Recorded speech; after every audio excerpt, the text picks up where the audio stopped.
Joseph, എന്റെ മകനെ. എല്ലാവരും നദി കടന്നു കഴിഞ്ഞു, നമ്മളും പോവുകയല്ലേ? ഇല്ല, റാഹേൽ ജോസഫിനെയും കൂട്ടിപ്പോയിക്കൊള്ളുക. യാക്കോബ് ഇവിടെ? ഞാൻ വരും, നിങ്ങളോടൊപ്പം ചെയ്യും. ഇപ്പോൾ എന്നോടൊന്നും ചോദിക്കരുത്. പോകൂ, പുഴയ്ക്കക്കരെ അവർ നിങ്ങളെ കാത്തു നിൽക്കുകയാവും. പോകൂ. ഇല്ല, ഞാൻ പോകില്ല. എന്തു വന്നാലും നമ്മൾ ഒരുമിച്ച്. യാക്കോബില്ലാതെ എനിക്ക് രക്ഷപ്പെടണ്ട. ഞാൻ പറയുന്നത് കേൾക്കൂറാകെ. ആർക്കും ഒന്നും സംഭവിക്കില്ല. എന്റെ പിതാക്കന്മാരുടെ ദൈവം ഇവിടെ നിൽക്കാൻ എന്നോട് കൽപ്പിക്കും പോലെ എനിക്കതനുസരിച്ചേ പറ്റൂ. പോകൂ. അപ്പാ,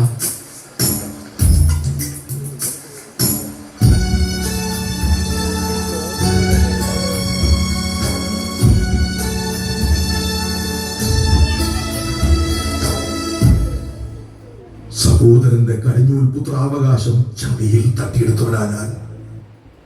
സഹോദരനോട് പാപം ചെയ്തവനാ ഞാൻ. പിതാവിനെ വഞ്ചിച്ചവനാ ഞാൻ.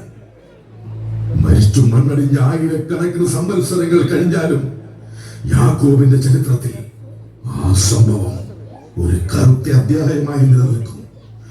അതെനിക്ക് സഹിക്കാൻ പറ്റില്ല.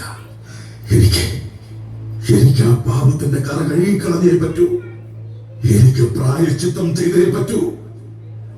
എന്റെ അസ്ഥികൾ തകർത്ത് പ്രതികാരം ചെയ്യാൻ കാത്തിരിക്കുന്ന എസാവിന്റെ മുന്നിൽ കീഴടങ്ങാൻ ഞാൻ എന്റെ ഗണത്തോടൊപ്പം ഇതാ പുറപ്പെടുന്നു. എന്റെ പിതാക്കന്മാരായ അബ്രഹാമിന്റെയും ഇസഹാക്കിന്റെയും ദൈവമേ, നിനക്ക് നന്മ ചെയ്തു നിന്റെ സന്തതികളെ കടൽ തീരത്തെ മണൽത്തരികൾ പോലെ എണ്ണാനാകാത്ത വിധം വർദ്ധിപ്പിക്കുമെന്ന് നീ അരുൾ ചെയ്തിട്ടുണ്ടല്ലോ.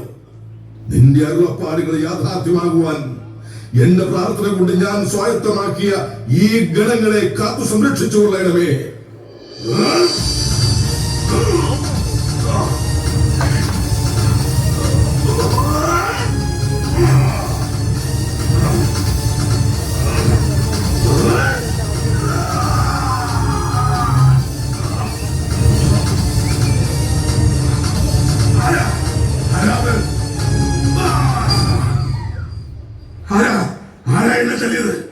ഒളിഞ്ഞിരുന്ന് ആക്രമിക്കാതെ വീരന്മാരെ പോലെ നിരക്ക് നേരെ വരൂ.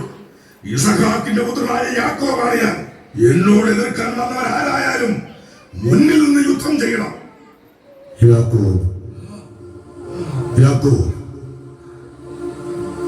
നീ നല്ല യുദ്ധത്തിൽ എന്നോട് പരാജയപ്പെട്ടിരിക്കുന്നു. നേരം പുലരുകയാണ്. ഞാൻ പോകുന്നു. ഇല്ല, എന്നെ അനുഗ്രഹിച്ചിട്ടല്ലാതെ അങ്ങയെ ഞാൻ വിടില്ല. അങ്ങാരാണ്? എന്താണ് അങ്ങയുടെ പേര്? എന്റെ പേരറിയുന്നത് എന്തിന്? നിന്നെ തേടി വന്നവനാണ് ഞാൻ. നിന്റെ അഹങ്കാരത്തിന്റെ, സഹോദരനോട് ചെയ്ത പാപത്തിന്റെ കറ കണികളയാനാണ് നിന്നോട് ഞാൻ യുദ്ധം ചെയ്തത്. നിന്റെ എല്ലാ കളങ്കങ്ങളും ഇതിനാൽ തുടച്ചു നീക്കപ്പെട്ടിരിക്കുന്നു. യാക്കോബ് എന്ന നീ എന്നത് ഇസ്രായേൽ എന്നറിയപ്പെടും. കാരണം ദൈവത്തോടും മനുഷ്യനോടും നീ മുന്നിട്ട് ജയിച്ചിരിക്കുന്നു. എന്റെ അനുഗ്രഹങ്ങൾ നിന്നോടും നിന്റെ ചിന്തയോടും കൂടെ ഉണ്ടായിരിക്കും. യാക്കോബ് ഭാഗ്യവാനായ മനുഷ്യൻ. ദൈവം എന്റെ പാപങ്ങൾ നീക്കിക്കളഞ്ഞിരിക്കുന്നു. എന്റെ അഹങ്കാരത്തിന്റെ മുനയൊടിച്ചിരിക്കുന്നു. ഞാൻ എന്റെ ദൈവത്തെ നേർക്ക് നേരെ കണ്ടു. എന്നിട്ടും ഞാൻ ജീവനോടെ ഇരിക്കുന്നു. ഇനി എനിക്കൊന്നിനെയും ഭയപ്പെടേണ്ടതില്ല. ഞാനും എന്റെ ഗർവവും ദൈവത്തിന്റെ കരങ്ങളിലാണ്. മനുഷ്യരുള്ള കാലത്തോളം എന്റെ ജനത എന്റെ പേരിൽ അറിയപ്പെടും. Israel, Israel. യാക്കോബ്, നീ നിന്റെ പിതാക്കന്മാരായ അബ്രഹാമിനെ പോലെ ഇസഹാക്കിനെ പോലെ നീതിമാനും കരുണയുള്ളവരുമായിരിക്കുക. ഞാൻ നിന്നോടുകൂടെ വസിക്കും.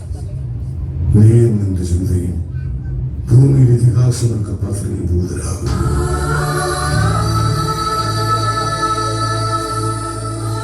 തന്റെ ജനതയെ വാർത്തെടുക്കാനുള്ള മൂശയായി യാക്കോബിനെ ദൈവം തിരഞ്ഞെടുത്തു. അവന്റെ ഗണത്തിന് അഗ്നിയായും വെള്ളമായും മന്നായായും വഴികാട്ടിയായും അവിടുന്ന് സമീപസ്ഥനായി. ദൈവം തന്റെ പദ്ധതികൾക്ക് തുടക്കമിട്ടത് യാക്കോബിന്റെ പുത്രനിലൂടെയാണ്. യാക്കോബിന് ഏറ്റവും പ്രിയപ്പെട്ടവളായിരുന്ന ഭാര്യ റാഹേലിൽ അയാൾക്ക് വാർദ്ധക്യകാലത്ത് ജനിച്ച പുത്രൻ ജോസഫ്. അടിമപ്പാളയത്തിൽ നിന്ന് ഈജിപ്തിന്റെ അധിപനായി ഉയർത്തപ്പെട്ട ജോസഫ് പരീക്ഷണങ്ങളിൽ അടിപതറാതെ ദൈവത്തിന്റെ പദ്ധതികളിൽ സമർപ്പിക്കപ്പെട്ട ജീവിതങ്ങൾ ഉയർത്തപ്പെടുമെന്ന് ഉദ്ഘോഷിക്കുന്ന ഉൽപ്പത്തി പുസ്തകത്തിലെ ഐതിഹാസികമായ വിജയഗാഥ. അധിപൻ.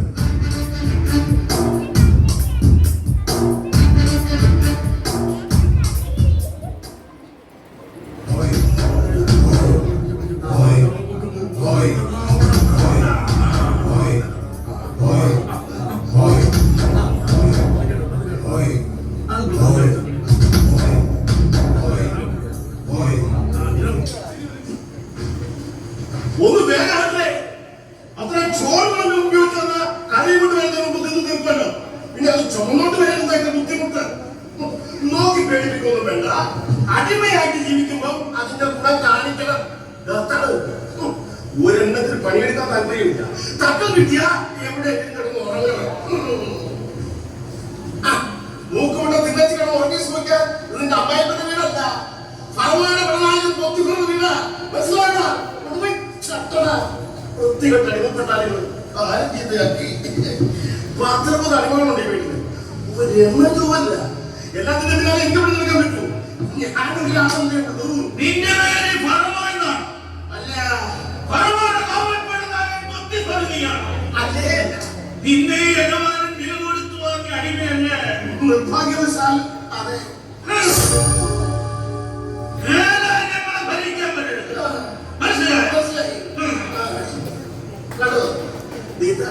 മര്യാദ എന്ന് പറഞ്ഞാൽ എന്താണെന്ന് അറിയില്ല. വെറുതെ അല്ല നീ അവിടെ അടിമപ്പെടുത്തിയിരുന്ന് അറിയിക്കുന്നത്. വരുന്നുണ്ട്. പൊയ്വേലത്ത് കരിങ്കല്ലിന് മുമ്പ് കൂടുന്ന പണി മാത്രമേ ചെയ്യൂ. ശബ്ദം ചെയ്ത് നടക്കുന്നവരാ. പണിക്ക് കൂടുതൽ ആരോ വേണോ ചോദിച്ചാൽ എന്റെ പേരെയാ കണ്ടാണ്ട് എന്നെ കൂടെ പണിക്ക് നിൽക്കാനല്ലേ മേസ്ത്രി എന്നോട് പറഞ്ഞത്. അതെ, പിന്നെ നീ ഇവിടെ വന്ന് നിൽക്കുന്നത് എനിക്ക് മനസ്സിലായിട്ട്. ഞാൻ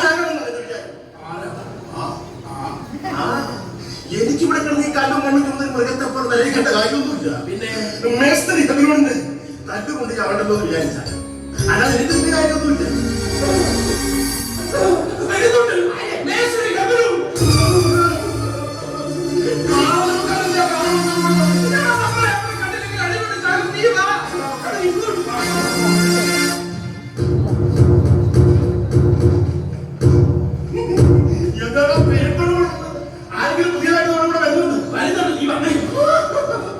എനിക്ക് തട്ടിക്കളിക്കാറില്ല. നിനക്കൊന്നും ഞാൻ കുഴപ്പമില്ലല്ലോ. നിന്റെയൊക്കെ തല്ലുകൊണ്ടുള്ള കാര്യങ്ങളെ കഴിയുന്നു. എനിക്ക് തല്ലാനും മര്യാദ പഠിപ്പിക്കാനും അവനാണൊരു വിരിപ്പടിയാണെന്നുള്ള പോലെ എന്നെ പോലെ കയ്യും കാലും ഒക്കെ കടഞ്ഞെടുക്കുന്ന പോലെയാ. എന്നെ പോലെ ഒരു രാജാവിരുദ്ധ മുഖശ്രീയും എന്നെ പോലെ തല്ലുകൊണ്ട് ചാകാനായി ലോകം എന്നെ പോലെ.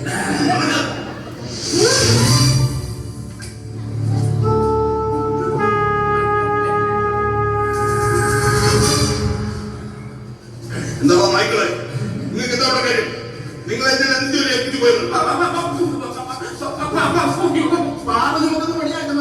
പിന്നെന്താ ഇവിടെ വന്നിരിക്കുന്നത്? പണിയെടുക്കാൻ ഒളിച്ചു നടക്കുന്നു. തമിഴ്നാട്ടിൽ കുടിക്കാൻ വെള്ളം പണി വരയ്ക്കാൻ പറഞ്ഞു. ഒരു ദിവസം 2 വട്ടം നിർത്തപ്പെട്ട് ഇറങ്ങിയത്. എന്നിട്ട് അത് കൂട്ടിയേക്കോ? 2 ദിവസം കഴിഞ്ഞപ്പോ ധാന്യച്ചാക്കം കൊണ്ട് തട്ടി ചാക്കും. അത് കഴിഞ്ഞു 2 ചാക്ക് കൊണ്ട് പിന്നെ അങ്ങേ ലോകത്തേക്ക് കെട്ടിയെടുക്കാൻ ചെന്താന്ന് വിളിച്ചു. പണിയെടുക്കാത്ത ഒറ്റ ഒരുത്തനെ ഞാൻ ഇവിടെ വെച്ച് കൊടുക്കില്ല. എന്റെ എന്റെ മുന്നിൽ കള്ളത്തരം കാണിച്ചാലുണ്ടല്ലോ അടിച്ച് പുറംപടിക്കുക. ഇവൻ ഈ ദാമോദരൻ ജോലി ചെയ്യാൻ വർത്താനം പറയുന്നതല്ലേ? ആണോടാ? എന്നിട്ട് എന്തുകൊണ്ട് നീ അത് പിന്നെ പറഞ്ഞ് മനസ്സിലാക്കിയില്ല? അത് തെറ്റല്ലേടോ. എന്തല്ലോ ആൻസറിനെ കഴിഞ്ഞ് നിന്ന് ചാട്ടയായിരിക്കും മറുപടി പറയുക. ശരാ ഇവിടെ കയ്യിൽ കെട്ടഴിക്കുക.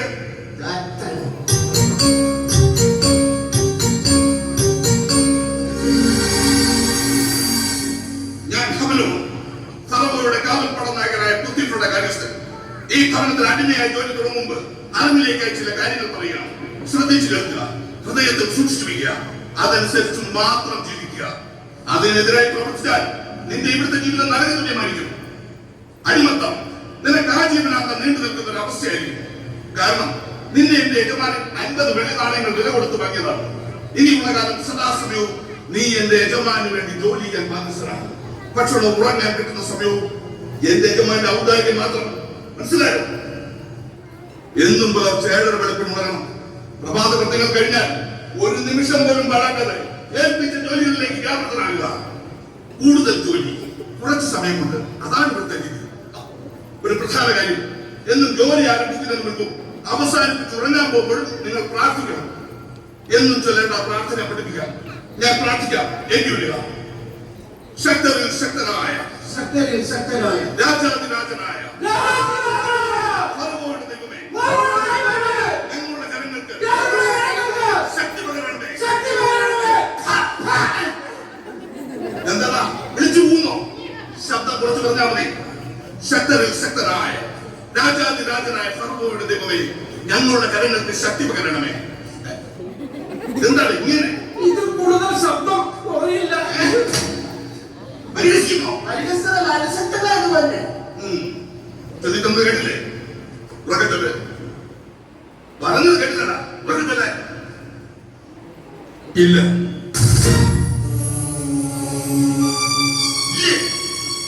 ഞാൻ പറഞ്ഞാൽ നീ അനുസരിക്കില്ലേ? കടന്നല്ലോ. യജമാനൻ ക്ഷമിക്കണം. അടിമ എന്ന നിലയ്ക്ക് നിങ്ങൾ പറയുന്ന എന്ത് ജോലിയും ചെയ്യാൻ ഞാൻ തയ്യാറാണ്. പക്ഷെ നിങ്ങളുടെ ദൈവത്തെ ഞാൻ ആരാധിക്കില്ല. എന്താണ് കാരണം? എനിക്ക് എന്റേതായ വിശ്വാസം. അതെനിക്ക് പ്രാണവായു പോലെ. എന്താണ് വിശ്വാസം? ആകാശവും ഭൂമിയും സർവ്വചരാചരങ്ങളും എളിയവനായി ഞാൻ എന്റെ പിതാവിന്റെ ദൈവത്തിന്റെ സൃഷ്ടിയാണ്. അതാണ് എന്റെ വിശ്വാസം.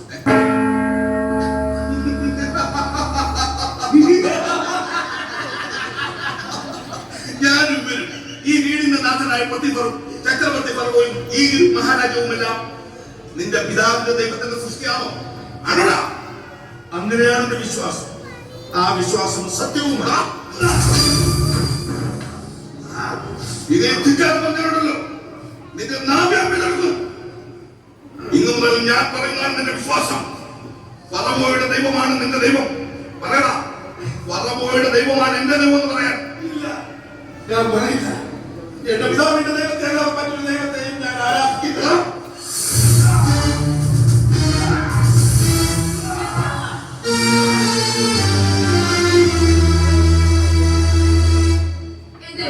യജമാനന്റെ അടിമച്ചന്തയിൽ പറഞ്ഞ അടിമയടിമൻ ആദ്യമായി മുഖം വെക്കുമ്പോൾ കാളക്കുട്ടിന്റെ പ്രതിഷേധം. അത്രേ ഉള്ളൂ. അവന്റെ മുഖമൊന്ന് എന്തൊക്കെയോ ഞാനൊന്ന് കാണട്ടെ.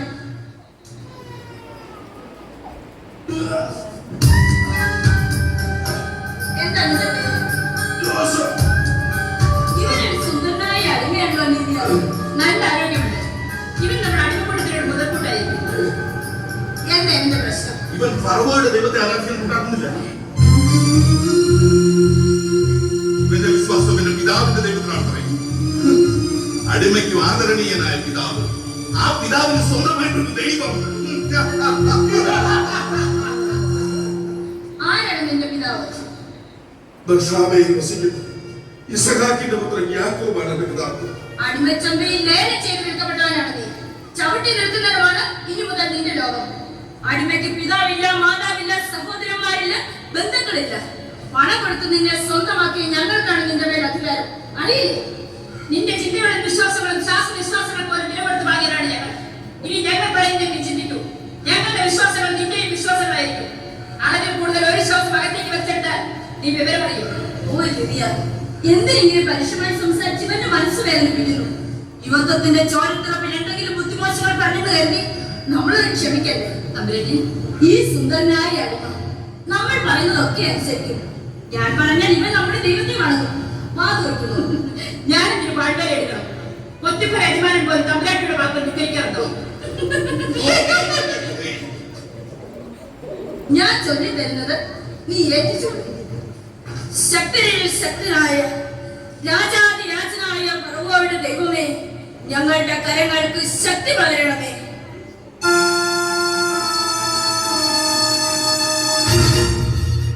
ചൊല്ലിത്തന്നത് കേട്ടില്ലേ? എന്നതിന്റെ നാവിറങ്ങിപ്പോയ ഞാൻ പറഞ്ഞല്ലോ യജമാൻ, എന്റെ പിതാവിന്റെ ദൈവത്തെ അല്ലാതെ മറ്റൊരു ദൈവത്തെയും ഞാൻ ആരാധിക്കില്ല. നിന്റെ യജമാനത്തെയാണ് ഞാൻ പറഞ്ഞ നീ അനുസരിക്കില്ലേ? ക്ഷമിക്കണം തമ്പുരാട്ടി, ഇതനുസരിക്കാൻ എനിക്ക് സാധ്യമല്ല. തന്നെ തോര വിളിക്കുന്നവരുടെ തമ്പുരാട്ടിയുടെ കൽപ്പന അനുസരിക്കാൻ തോരടിമയും ഇനി ഈ കൊട്ടാരത്തിൽ ജീവിക്കണ്ട. പ്രാർത്ഥനയ്ക്ക് പകരം ഇവന്റെ തൊണ്ടകീരുന്ന നിലവിളി ഫറവോയുടെ ദൈവത്തിന് അമർന്നെത്താൻ തരും.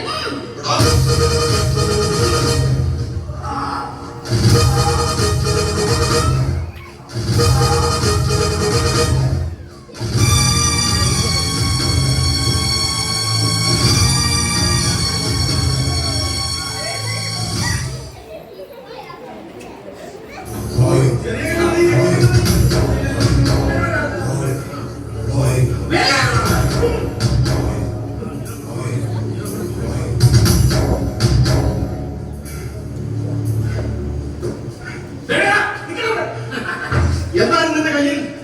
കല്ല് ഭയങ്കര വന്നപ്പോഴേ ഞങ്ങളൊക്കെ ചെയ്യുന്നതല്ലേ? എനിക്ക് ഇതാ സൂര്യൻ. അങ്ങനെ നിന്റെ സൗകര്യത്തിൽ ഇവിടെ പണിയെടുക്കണ്ട. ഞങ്ങളെക്കാൾ മിടുക്കനാണെന്ന് നോക്കണ്ട. മനസ്സിലാവണം? ഇല്ല, മനസ്സിലായില്ല. ഇല്ലേ? എനിക്ക് മനസ്സിലായല്ലോ. പണിയെടുക്കുന്നത് ഞാനല്ലേ, അതെന്റെ സൗകര്യത്തിലായിരിക്കും. പിന്നെ നിങ്ങൾക്ക് എന്നെക്കാൾ പിടിക്കൊടുത്തത് എന്റെ കുറ്റമല്ല. തർക്കുത്തരം പറയുന്നു. ഞങ്ങൾ കുറച്ച് കാലമായിട്ട് ഇവിടെ ഉള്ളവരാ. ഞങ്ങളെ പണിക്കിട്ട് ഇവിടെ ജീവിച്ചു പോകാൻ വിചാരിക്കേണ്ട അധികം. നിങ്ങളോട് അണികൾ ഞാൻ ചെയ്യേണ്ട ജോലിയൊക്കെ നിങ്ങൾ ചെയ്യൂ. എന്റെ ജോലി ഞാൻ ആരും കടലിൽ വെച്ചുകൊണ്ടോ നോക്കി വെക്കുക. അന്നേരം ഇതേ ജോലികളൊക്കെ പറ്റില്ല. നിങ്ങൾ പറയുന്നതായിട്ട് ജീവിച്ചാൽ എന്നെ ഇവിടുത്തെ യജമാനാക്കാം. ഒരിക്കലില്ല. പിന്നെ ഇണങ്ങുന്നതും പണിയുന്നതും തമ്മിൽ എന്താ വ്യത്യാസം? ശരിയാണ്. എന്താ വ്യത്യാസം? ഞങ്ങൾ ഇവിടെ ഉള്ള അടിമകളെല്ലാവരും ഇവിടെ ഒരു തീരുമാനം എടുത്തിട്ടുണ്ട് നിന്റെ കാര്യത്തിൽ. എന്റെ കാര്യത്തിൽ എന്താ അത്? ഞങ്ങളെല്ലാവരും ഫറവോയുടെ ദൈവത്തോട് പ്രാർത്ഥിക്കുമ്പോ നീ മാത്രം നിന്റെ ദൈവത്തോട് പ്രാർത്ഥിക്കുന്നു. ഇതുപോലെ പറ്റില്ല. നീ ഞങ്ങളെ പോലെ ഫറവോയുടെ ദൈവത്തോട് മാത്രം പ്രാർത്ഥിച്ചാൽ മതി. അങ്ങനെ ചെയ്തില്ലെങ്കിൽ അങ്ങനെ ചെയ്തില്ലെങ്കിൽ നീ തള്ളിക്കൊണ്ട് ചാടും മോനെ. അത് സാരമില്ല. എന്നാ നീ നിന്റെ പിടിവാസികളല്ലേ ആട്ടി മേടിച്ച് തടി കടക്കാൻ മര്യാദക്ക് പറഞ്ഞ നോക്കണ നോക്കണ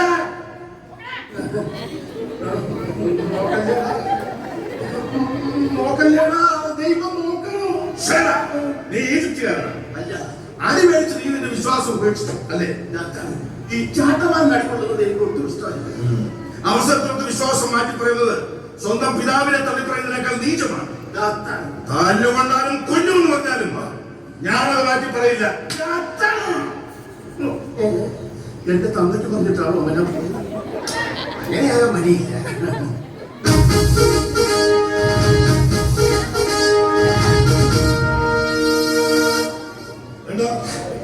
എനിക്കൊന്നും കേൾക്കണ്ട. 40 ദിവസമായി കാര്യത്തിന്റെ പണി തുടങ്ങിയിട്ട് ഇപ്പോഴും തലയിൽ നിന്നും മുമ്പിലില്ല. എന്താ കാരണം? 2 മാസം കൊണ്ട് തീർത്തു കൊടുക്കാന്ന് പറഞ്ഞിട്ട് ജോലിയാണ്. അറിയുന്നുണ്ടോ? പറഞ്ഞ സമയത്തുള്ളിൽ പണി പൂർത്തിയാക്കിയില്ലെങ്കിൽ ഫറവോയുടെ മുന്നിൽ സമാധാനം പറയേണ്ടവൻ ഞാനാ. ഫറവോയുടെ കാവൽപ്പടമായവൻ ഈ പൊത്തിഫറിന്റെ കാര്യപ്രാപ്തി നിർത്തിക്കാനാണ് ഞാൻ അതോ കാര്യാലയത്തിന്റെ പണിയല്ലേ തമ്പുരാൻ. നല്ല രീതിയിൽ ചെയ്തെടുക്കണമല്ലോ എന്ന് എഴുതിയ. അങ്ങനെയാണ് പറയണം. നല്ല രീതിയിൽ ചെയ്തു തീർക്കാൻ നിങ്ങളുടെ നോട്ടത്തിൽ എത്ര സമയം എടുക്കും? ഒരു 5 മാസം, 1 വർഷം, അതിൽ കൂടുമോ? അതോ ഇതിങ്ങനെ അനന്തമായി ഇരുന്നു പോകുമോ? തമ്പുരാൻ ക്ഷമിക്കണം. അതുപോലെ തന്നെ ചില സംശയം ശരിയായ രൂപരേഖ വേണ്ടി അത് വായിച്ചു നോക്കിയാൽ പോലെ. അതെ, അത് വായിച്ചാൽ മതി. പിന്നെ ദിവസം സംശയങ്ങൾ തീർക്കാൻ സദാസമയവും ഞാൻ നിങ്ങൾക്കൊപ്പം നിൽക്കണോ? നിങ്ങൾക്ക് എന്താ കുഴപ്പം? സൗകര്യങ്ങൾ എന്തിനു പോരായ്മ? വേണ്ട കഴിവുകളില്ലേ? ഉണ്ട്. ഉപയോഗിക്കുന്ന സാധനങ്ങൾക്ക് ഗുണനിലവാരമില്ലേ? ഉണ്ട്. പിന്നെന്തുകൊണ്ട് പണി പുരോഗമിക്കുന്നില്ല? എനിക്കതറിയണം.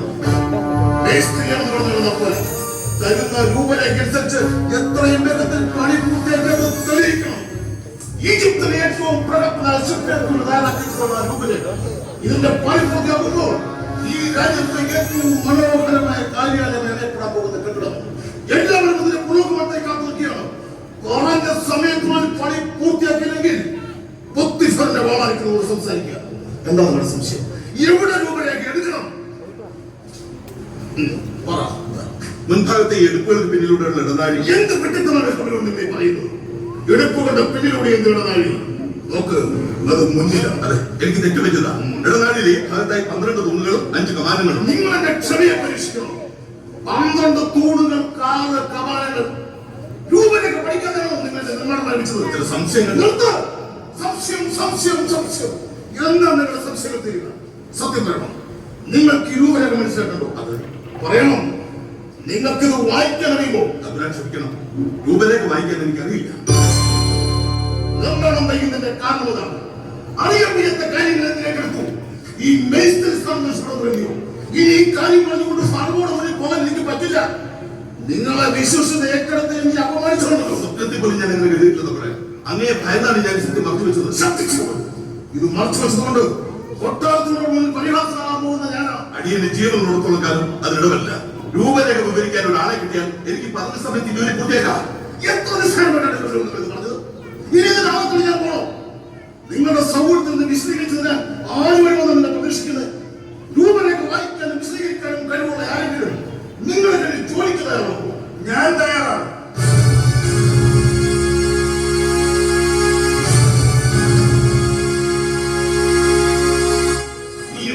ഇത് കല്ലും മണ്ണും ചുമന്ന് കൂട്ടുന്ന ജോലിയല്ല. അറിയാം. അധികാരപ്പെട്ടവരുടെ മുന്നിൽ എങ്ങനെ പെരുമാറുന്നു ഇതൊരു പഠിച്ചില്ലേ? നിന്റെ വിവരക്കാരിൽ കാണികളാണ് നിൽക്കുന്നവരല്ലേ? വിവരക്കാരല്ല ചുമാൻ. രൂപരേഖ എഴുതാനും വായിക്കാനും എനിക്കറിയാം. എന്റെ പിതാവ് എന്നെ അത് പഠിപ്പിച്ചിട്ടുണ്ട്. അവന്റെ ഒരു പിതാവ്, പിതാവിന്റെ ദൈവം, പിതാവ് ഉടുപ്പിച്ച വിദ്യകൾ എന്റെ ചാണക പണി നടന്നപ്പോ അവൻ അവസരം കൊടുത്ത് ോട് അവസാനിക്കും. നിനക്ക് യഥാക്രമം ചെയ്യാൻ കഴിഞ്ഞില്ലെങ്കിൽ പൊത്തിഫറിന്റെ വാളാണ് നിന്നോട് മറുപടി പറയുക. ഞാൻ പോലും വിചാരിച്ചിട്ട് നടക്കാത്ത കാര്യമാണ്. അറിയാതെ പറഞ്ഞു പോയതാണെന്ന് മാധ്യമത്തിൽ ജീവനും കൂടെ കുറ്റുന്നി.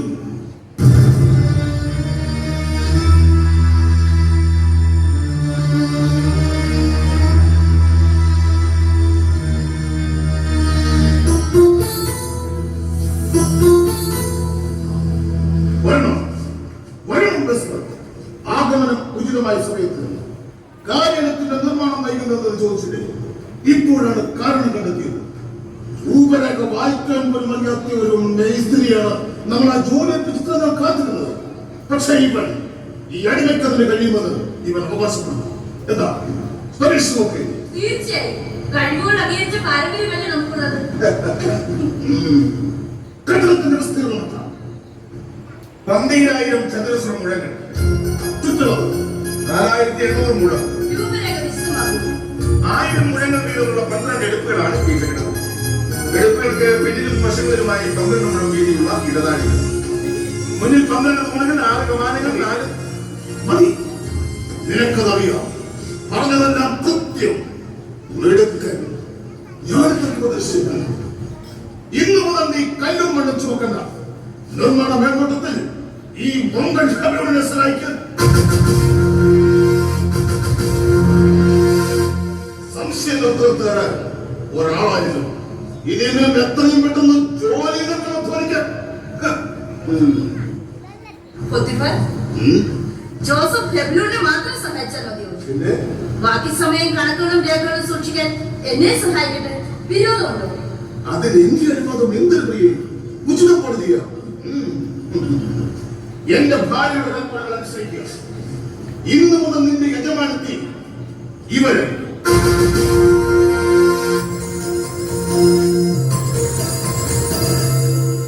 പുതിയ നക്ഷത്രം ഉദിക്കുമ്പോൾ പഴയ ചിലർ കാലഹരണമാണെന്ന് കേട്ടിട്ടുണ്ട്. ഈ താരോദയം ചിലരുടെയൊക്കെ പ്രവയ്ക്ക് മങ്ങലേൽപ്പിക്കും. അല്ലേ തമ്പുരാട്ടി? എന്താ നീ എന്തോ അർത്ഥം വെച്ച് പറയും പോലെ. അല്ല തമ്പുരാട്ടി, രൂപരേഖ വിശദീകരിക്കുന്ന വിദഗ്ധൻ മേസ്ത്രിക്ക് മുകളിലോ അത് താഴെയോ? സംശയം എന്ത്? അറിവില്ലാത്തവൻ അതുള്ളവന്റെ മുമ്പിൽ ശിരസ് നമിച്ചേ പറ്റൂ. ഹെബ്ലൂന്റെ സ്ഥാനം ഈ രീതിയിൽ മുന്നോട്ട് പോയാൽ ജോസഫിന് താഴെയാവും.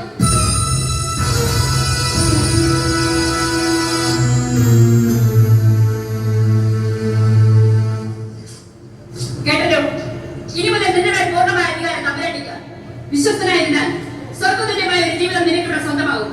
ദൈവകൃപയാൽ എന്നെ ഏൽപ്പിക്കുന്ന ജോലികൾ ഭംഗിയായി പൂർത്തിയാക്കാൻ എനിക്ക് കഴിയുന്നു. നല്ലത്.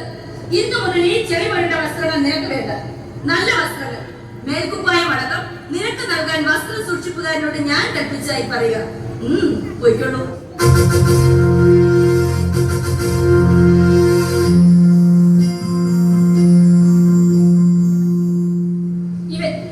ഈ ജോസഫ് ഒരടിമയായി ജീവിക്കേണ്ടവനല്ല. അല്ലേ തമ്പുരാട്ടി? അവന്റെ ഭാവങ്ങൾ, ചലനങ്ങൾ എല്ലാം ഒരു രാജകുമാരനെ പോലെ, ചന്ദ്രനെ പോലെ, ആജ്ഞാശക്തി തുടിച്ചു നിൽക്കുന്ന കണ്ണുകൾ, ഒരു പോരാളിയെ പോലെ വിരിഞ്ഞ നെഞ്ച്, ജ്വലിച്ചു നിൽക്കുന്ന വിളക്ക് പോലെയാണ് അവൻ. നിൽക്കുന്നിടം പ്രകാശമാനമാകും. തമ്പുരാട്ടി, ഈ തമ്പുരാട്ടി, എനിക്ക് മനസ്സിലായി. എന്ത് മനസ്സിലായെന്ന്? ജോസഫിന്റെ അടിമയുടെ കാലുകുത്തി അന്ന് മുതൽ അവൻ ഇവിടെ ഹൃദയം കവർന്നെടുത്തിരിക്കുന്നു. ശരിയല്ലേ? ഭ്രാന്ത്. നീ എന്തൊക്കെയാ പറയുന്നത്? ഭ്രാന്ത് തന്നെ. പക്ഷെ എനിക്കല്ല, തമ്പുരാട്ടിക്ക. വർഷങ്ങളേറെ ഞാൻ ഈ തമ്പുരാട്ടിയുടെ കൂടെ നടക്കാൻ തുടങ്ങിയിട്ട്. എന്നെ വിളിക്കാൻ നോക്കണ്ട. ഈ കണ്ണുകളിൽ വിലക്കപ്പെട്ട ഒരു ഇഷ്ടത്തിന്റെ തിരികളൊക്കെ ഞാൻ കാണുന്നു.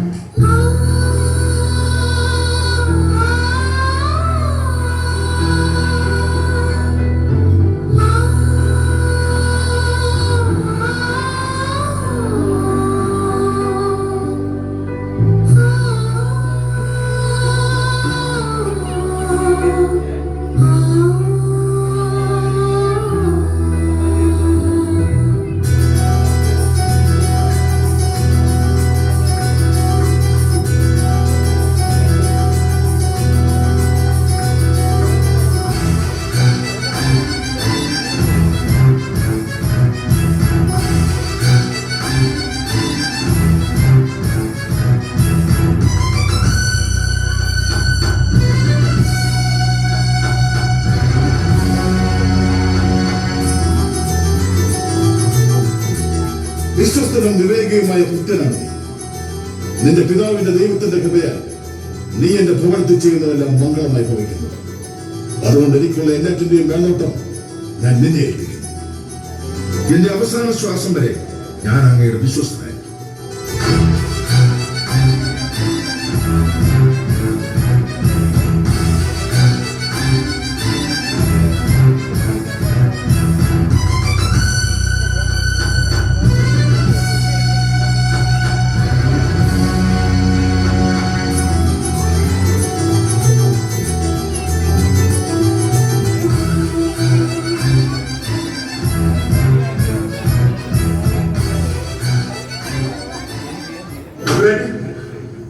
ജോസഫ്, നീ വന്നത് ഞാൻ അറിഞ്ഞില്ല.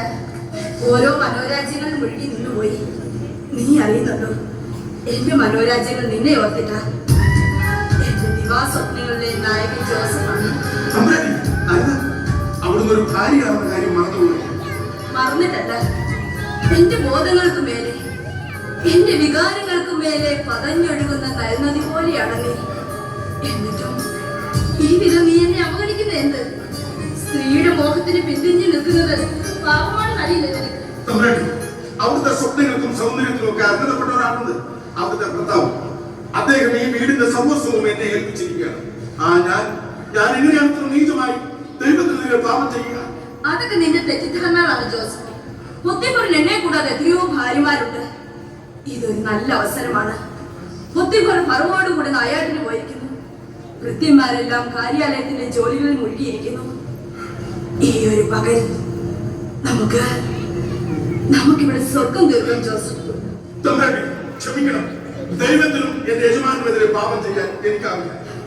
ഈ ഭവനത്തിൽ നിന്റെ പേരുള്ള പൂർണ്ണമായ അധികാരം എനിക്കാണെന്ന് അറിയില്ലേ? എന്നെ ധിക്കരിച്ചാൽ ശേഷമുള്ള നിന്റെ ജീവിതം നരകതുല്യമായിരിക്കും. ഒരുപാട് ജോലികൾ ബാക്കിയുണ്ട്, ഞാൻ പോട്ടെ. ഇല്ല, ഞാൻ പറയാതെ നീ ഇവിടുന്ന് പോവില്ല. നീ ഇത്രയ്ക്ക് ബുദ്ധിഹീനനാകരുത് ജോസഫ്. എന്നെ അനുസരിച്ചാൽ നിനക്കിവിടെ ഒരു രാജകുമാരനെ പോലെ വാഴാം.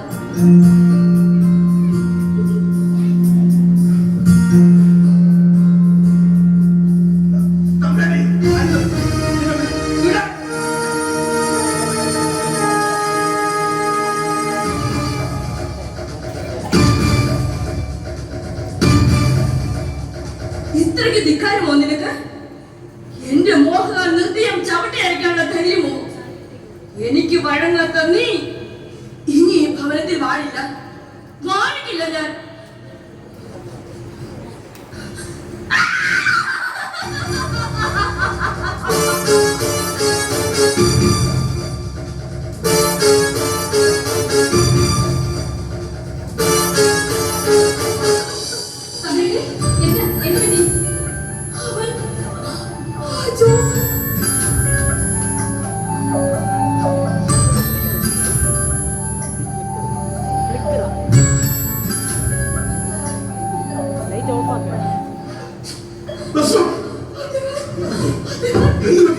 എന്താണ് സംഭവിച്ചത്? അത് ഞാൻ എങ്ങനെയാ പറയുക?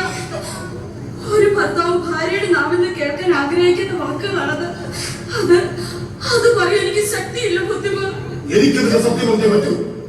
നീ എന്നോട് തോന്നു പറഞ്ഞില്ലെങ്കിൽ ഞാൻ എങ്ങനെ അതിനെ വിധികൽപ്പിക്കും? പറയണോ, എന്താണ് ഇവിടെ സംഭവിച്ചത്? ഇന്ന് മാത്രം സംഭവിച്ച കാര്യങ്ങളല്ല, കുറച്ച് നാളുകളായി അവന്റെ ആ നീചനായ ഹെബ്രായന്റെ മനസ്സിൽ പുകഞ്ഞുകൊണ്ടിരുന്ന മോഹങ്ങളാണ്. പാവപ്പെട്ട ഒരു അടിമയുടെ കാരണി കാണിച്ചപ്പോൾ അവനത് തെറ്റിദ്ധരിച്ചു. അവന്റെ കഴിവുകൾ കണ്ടെത്തി നമ്മളത് അംഗീകരിച്ചപ്പോൾ അവനത് തെറ്റായ രീതിയിൽ മുദ്രയെടുക്കാൻ ശ്രമിച്ചു. അടിമയെന്നും അടിമ തന്നെയാണ്. ഒരു വളർത്തു മൃഗത്തെ പോലെ മാത്രം കാണേണ്ടവനെ മനുഷ്യനെ പോലെ കാണാൻ ശ്രമിച്ച നമ്മുടെ തെറ്റ് ഈ ഭവനത്തിൽ പൂർണ്ണ സ്വാതന്ത്ര്യം കൊടുത്ത അബദ്ധമായത്. സദാസമയനെ ചുറ്റിപ്പറ്റി നടക്കാൻ തുടങ്ങി.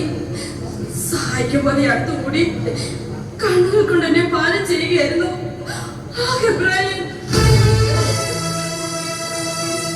അങ്ങനെ ഒരു സൂചന കിട്ടിയിട്ടും എന്തുകൊണ്ടെന്നത് തോന്നുന്നില്ല.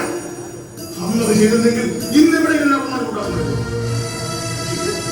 അതെനിക്ക് മനസ്സിലായില്ല ബുദ്ധിമ. ഇന്നലെ ആരുമില്ലാത്ത അവസരം നോക്കി അന്തപുരത്തിൽ വന്നെന്നെ. അപ്പോഴല്ലേ എനിക്കത് പുറത്തു പോകാൻ കൽപ്പിച്ചു. കേട്ടില്ല. എന്റെ വല്ലാത്ത ഭാവമാറ്റം കണ്ട് പരിഭ്രമിച്ചു പോയി ഞാൻ. ഉപദ്രവിക്കരുതേന്ന് കരഞ്ഞു പറഞ്ഞു. അതൊന്നും അവന്റെ മനസ്സിൽ ഒരു ചലനം ഉണ്ടാക്കിയില്ല. അവനെ പോലെ കരുത്തനായ ഒരു മനുഷ്യന്റെ മുമ്പിൽ ഞാൻ വെറും ഒരു പെണ്ണായി പോയില്ലേ.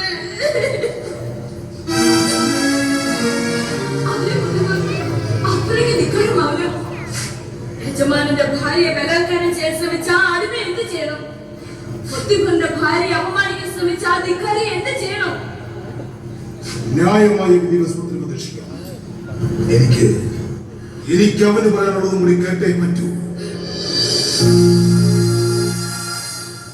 വേണ്ട, ഞാൻ പറയുന്നതാണ് സത്യങ്ങൾ.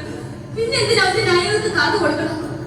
അവനെ ശിക്ഷിക്കാൻ വൈകുന്ന ഓരോ നിമിഷവും അങ്ങയുടെ പൗരുഷത്തിന് മേലെ വന്നു വീഴുന്ന അപമാന ശരങ്ങളാണ് ബുദ്ധിമുട്ട്. ഇനി ഈ നാവിൽ ഞാൻ കേൾക്കാൻ കൊതിക്കുന്നത് അവന്റെ ശിക്ഷാവിധിയാണ്. ചെയ്ത തെറ്റിന് പരമാവധി ശിക്ഷ തന്നെ അവന് കിട്ടിയിരിക്കണം. അവന്റെ മരണം അതിൽ കുറഞ്ഞതിനെ സമാധാനിപ്പിക്കില്ല.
എന്തൊക്കെ ബഹളങ്ങളായിരുന്നു. രൂപരേഖ വായിക്കുന്നു, ആ കെട്ടിടപ്പണിയുടെ മേൽനോട്ടം വഹിക്കുന്നു, വീടിന്റെ മേലാളായി വിലസുന്നു. ഇത്രയൊക്കെ സൗഭാഗ്യങ്ങൾ കിട്ടിയിട്ടും നീ തിരിഞ്ഞു വന്നി വിനാശകാലയെ വിഭജിക്കുന്ന ബുദ്ധി എന്ന് പറഞ്ഞ പോലെ ഇവരങ്ങനെ പറഞ്ഞു. അവനല്ല ഞാനാ പറഞ്ഞത്. എന്താ കുഴപ്പമില്ല. യജമാനന്റെ വീടിന്റെ മേലോട്ട് ഏൽപ്പിച്ചപ്പോ യജമാനന്റെ ഭാര്യയുടെ മേലും നോക്കണം തോന്നിപ്പോയി. കാരണം ആ അടിമപ്പെണ്ണുകളെ നോക്കാതെ യജമാനന്റെ ഭാര്യത്തിന് മേൽ നോക്കണം തോന്നിയത് ഏതായാലും നന്നായി. അങ്ങോട്ട് ഇവന്റെ കാര്യത്തിൽ പെട്ടെന്ന് തീരുമാനമായില്ലേ? എനിക്കിപ്പോഴും സമാധാനമായി. ഞാനിവിടെ വന്നിട്ട് 10 കൊല്ലമായില്ലേ? ഇന്നലെ കാര്യമൊന്നും എന്റെ മുകളിലായില്ലേ? ഞാനും ഇവനൊക്കെ പൊത്തിപ്പറഞ്ഞ വിലക്ക് പറഞ്ഞ അടിമകളാ. ഒരടിമ മറ്റൊരടിമയെ ഭരിക്കാൻ പാടില്ല. അതെനിക്ക് സഹിക്കാൻ പറ്റില്ല. അതാണ് ഏതായാലും ഇവന് ഒരുപാട് നാളൊന്നും പണിയെടുത്ത് ലഭിച്ച് ജീവിക്കണല്ലോ. പൊത്തിപ്പറഞ്ഞ കൊണ്ട് എത്തുന്നവരേക്ക് ഇവന് ആയുസുള്ളൂ. അത് ശരിയാ. അടിമയായി ജനിച്ച് ഭവനത്തിന്റെ മേലായി തീർന്ന മഹാനായ ജോസഫിന്റെ ചരിത്രം ഇന്ന് പൊത്തിപ്പറഞ്ഞമാരുടെ വാളും മുമ്പിൽ അവസാനിക്കുന്നു. യജമാന്റെ എത്തുന്നതിന് മുമ്പ് അടി നൂറ്റൊന്ന് തയ്ക്കണം. എന്റെ ഒരു ആഗ്രഹം പറഞ്ഞാൽ സാധിക്കും. ആഗ്രഹങ്ങൾ സാധിച്ചാൽ നീ എന്റെ ഭാര്യ ഇത് വേണം വിളിച്ചു ഞാൻ സഹിച്ചോളാം. പറ്റില്ലെന്ന് മാത്രം പറയരുത്. അതെ, എന്താ നിന്റെ ആഗ്രഹം? അതിനെ ഞാൻ ഇന്നുവരെ ഈ ചാട്ടവാറ് കൊണ്ട് കാര്യം അടിച്ചിട്ടില്ല. അല്ലാതെ അല്ലാതെ അടിച്ചിട്ടില്ല. അടി ഒരുപാട് കൊണ്ട് ഓർമ്മയുള്ളൂ. അതുകൊണ്ട് വാക്കുകളായി ഞാൻ അടിക്കാം. പശുവിന്റെ കടിയും മാറും. കിളിയുടെ വിശപ്പ്. പശു എവിടെ? പശു ഈ യജമാന്റെ വീതി മാത്രമേ ഉള്ളൂ. അല്ല, ഞാൻ ഉദാഹരണം പറഞ്ഞ വാക്കുകളായി ഞാൻ അടിച്ച എന്റെ മതി മാറും. യജമാനെ ശ്രമിക്കുകയും ചെയ്യും. അങ്ങനെ നിന്റെ ആഗ്രഹം സാധിച്ചതെല്ലാം വേണ്ട തുടങ്ങിക്കോ. ഇതാണ് നല്ല വിറ്റുവയ്ക്കാൻ.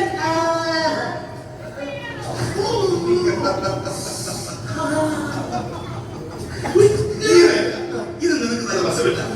ഞാൻ കാണിച്ചതാ. തിരിഞ്ഞു നിൽക്ക്. നിന്നോടാ പറഞ്ഞത്.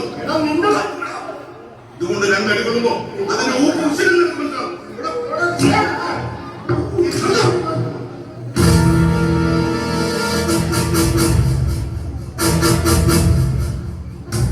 അവനെ കെട്ടുന്നരിക്കുക.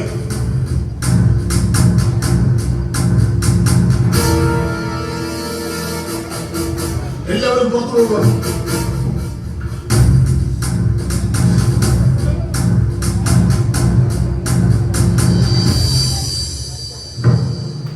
ഞാൻ ഈ രാജ്യത്തെ സൈന്യത്തെ നിയന്ത്രിക്കുന്നവരാണ്.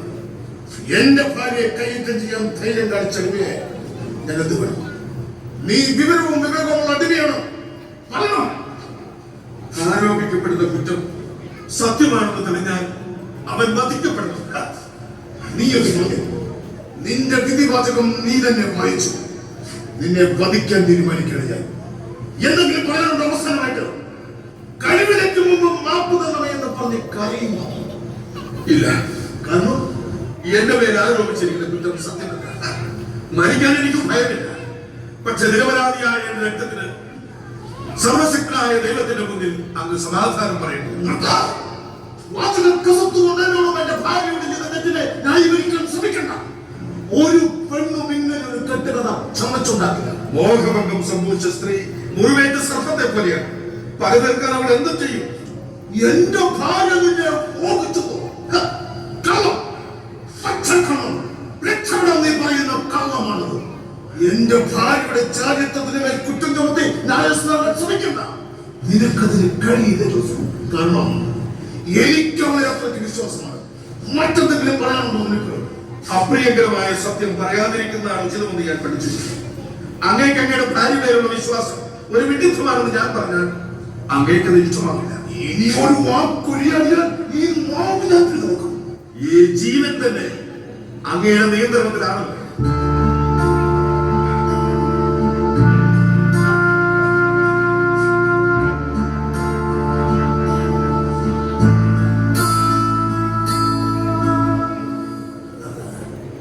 കുറ്റം സംബന്ധിച്ച് മാപ്പിരുന്നാൽ നിന്നോട് കരുണ കാണിക്കണമോ എന്ന് ഞാൻ ചിന്തിക്കുന്നു. പറയണം എന്താണ് അവിടെ സംഭവിച്ചത്? ആരുമില്ലാത്ത നേരം നോക്കി എന്റെ ഭാര്യയുടെ അന്തഃപുരത്തിൽ നീ എന്തിനും കയറിയില്ല. വാക്കുകൊണ്ടോ പ്രവൃത്തി കൊണ്ടോ ദൈവത്തിനെതിരായി ചലിക്കാൻ യാക്കോബിന്റെ മകൻ ജോസഫിന് കഴിയില്ല. അതിന്റെ സമ്മാനം അങ്ങയുടെ നാവിൻ തുമ്പിൽ ഇരിക്കുന്ന മരണമാണെന്ന് എനിക്കറിയാം. തിന്മയേക്കാൾ ഭേദം മരണമാണെന്ന് പഠിപ്പിച്ച എന്റെ പിതാവിന്റെ നാമത്തിൽ അത് ഏറ്റുവാങ്ങാൻ ഞാൻ തയ്യാറുമാണ്. ഭാര്യയെ കയ്യേറ്റം ചെയ്തവരെ കഴിവിലേക്ക് ഉത്തമ ഭർത്താവാകാൻ യജമാനത്തോട് അപമര്യാദയായി പെരുമാറിയ അടിമയെ മാതൃകാപരമായി ശിക്ഷിച്ച് ന്യായസ്ഥലം എന്ന പേര് കേൾക്കാൻ ശിക്ഷിക്കണം. ഞാൻ ഈ ഭവനത്തിൽ കാഴ്ചവെച്ച വിശ്വസ്തതയ്ക്ക് എനിക്ക് പരമാവധി ശിക്ഷ വിധിച്ചാൽ അത് ഏറ്റുവാങ്ങാൻ ഞാൻ തയ്യാറാണ്.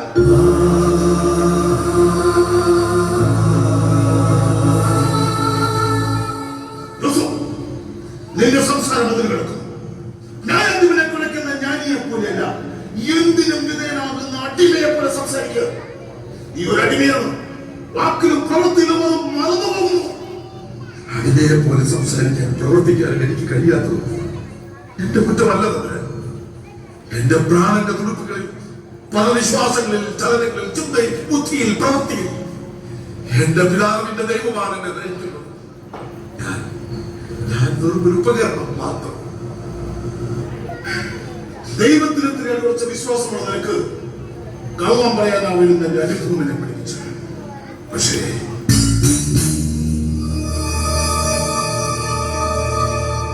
നീ ബുദ്ധിമാനാണ്. നീ എന്റെ മനസ്സുമായി ചെയ്യുന്നു. എങ്കിലും എനിക്കത് ചെയ്തേ പറ്റൂ. ഈജിപ്തിന്റെ കാവൽപ്പടയുള്ള നായകനാണ്. ഫറവോയുടെ മനസ്സാക്ഷി സൂക്ഷിപ്പുകാരനാണ്. ധനവാനും സർവോപരി ആദരണീയമാണ്. ഒരു മനുഷ്യനെ സന്തോഷിക്കാൻ ഇത് കൊണ്ട് എന്ത് വേണം? പക്ഷേ മനസ്സാക്ഷിക്കൊത്ത് ജീവിക്കാൻ കഴിഞ്ഞില്ലെങ്കിൽ എന്ത് നേടിയിട്ട് എന്ത് കാര്യം? ആ കാര്യത്തിൽ നീ ഭാഗ്യമാണ് ജോസഫ്. നിനക്ക് തന്നെ വിശ്വാസത്തിനും നീതിബോധത്തിനും വിപരീതമായി പ്രവർത്തിക്കാതിരിക്കാനുള്ള സ്വാതന്ത്ര്യമുണ്ട്. ജീവൻ പോയാലോ അത് അനുവർത്തിക്കാനുള്ള ധൈര്യം ഭാഗ്യമാണ്. അങ്ങേപ്പോൾ അലട്ടുന്ന പ്രശ്നം ഞാനാണ്. എനിക്കെന്റെ മുഖം രക്ഷിക്കട്ടെ. ഭർത്താവിന്റെ കടമ നിർവഹിക്കട്ടെ. ഈ കൊട്ടാരത്തിൽ എസ്ഐയും തോഴിമാരുടെ, പരിചാരകരുടെ, അടിമകളുടെ മുന്നിൽ കർക്കശക്കാരനായ ഒരു രാജ്യമാനാവട്ടെ.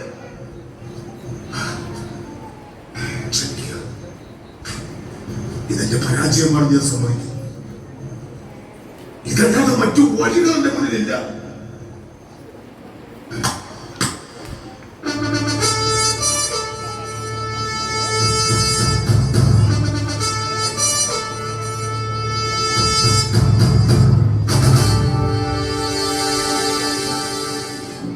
അടിമയെന്നതിനെ വിട്ട് ഞാനും എന്റെ ഭാര്യയും ഈ ഭവനത്തിന് ഇവന് കൊടുത്ത സ്വാതന്ത്ര്യം ഇവൻ ദുരുപയോഗപ്പെടുത്തിയെന്ന് എനിക്ക് ബോധ്യമായിരിക്കുന്നു. യജമാനത്തെ അപമാനിക്കാൻ ധൈര്യം കാണിച്ചുവെന്ന് ആരോപിക്കപ്പെടുന്ന ജോസഫ് എന്ന അടിമയെ കൽത്തുറുങ്കിൽ വയ്ക്കാൻ നാം കൽപ്പിക്കുന്നു.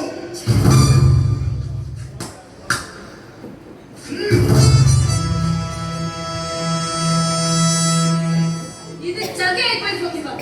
ഞാൻ പറഞ്ഞതല്ലേ, അവന്റെ മരണമാണ് ഞാൻ ആഗ്രഹിക്കുന്നത് പറഞ്ഞതല്ലേ.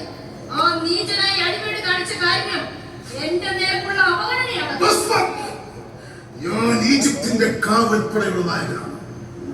അത്യാവശ്യം കരുത്തും ബുദ്ധിയും സാമർത്ഥ്യമുള്ള ഒരാളെ ഫറവോ സ്ഥാനത്തേക്ക് തിരഞ്ഞെടുക്കൂ.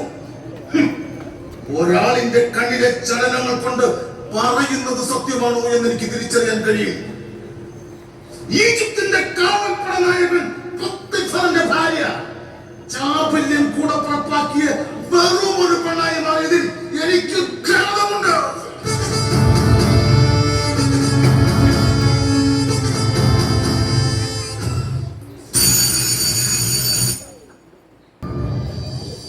സാഹചര്യങ്ങളുടെ സമ്മർദ്ദം മൂലം കാരാഗൃഹത്തിലേക്ക് അയക്കേണ്ടി വന്നെങ്കിലും ജോസഫിനെ പൊത്തിഫർ കൈവിട്ടില്ല.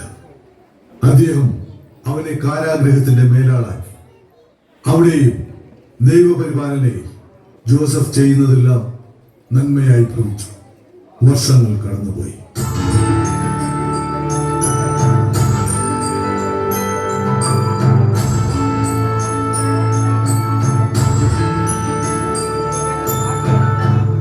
സൂര്യദേവന്റെ പുത്രൻ ധീര ഫറവോൻ റാംസസ് മഹാരാജൻ എഴുന്നള്ളുന്നു.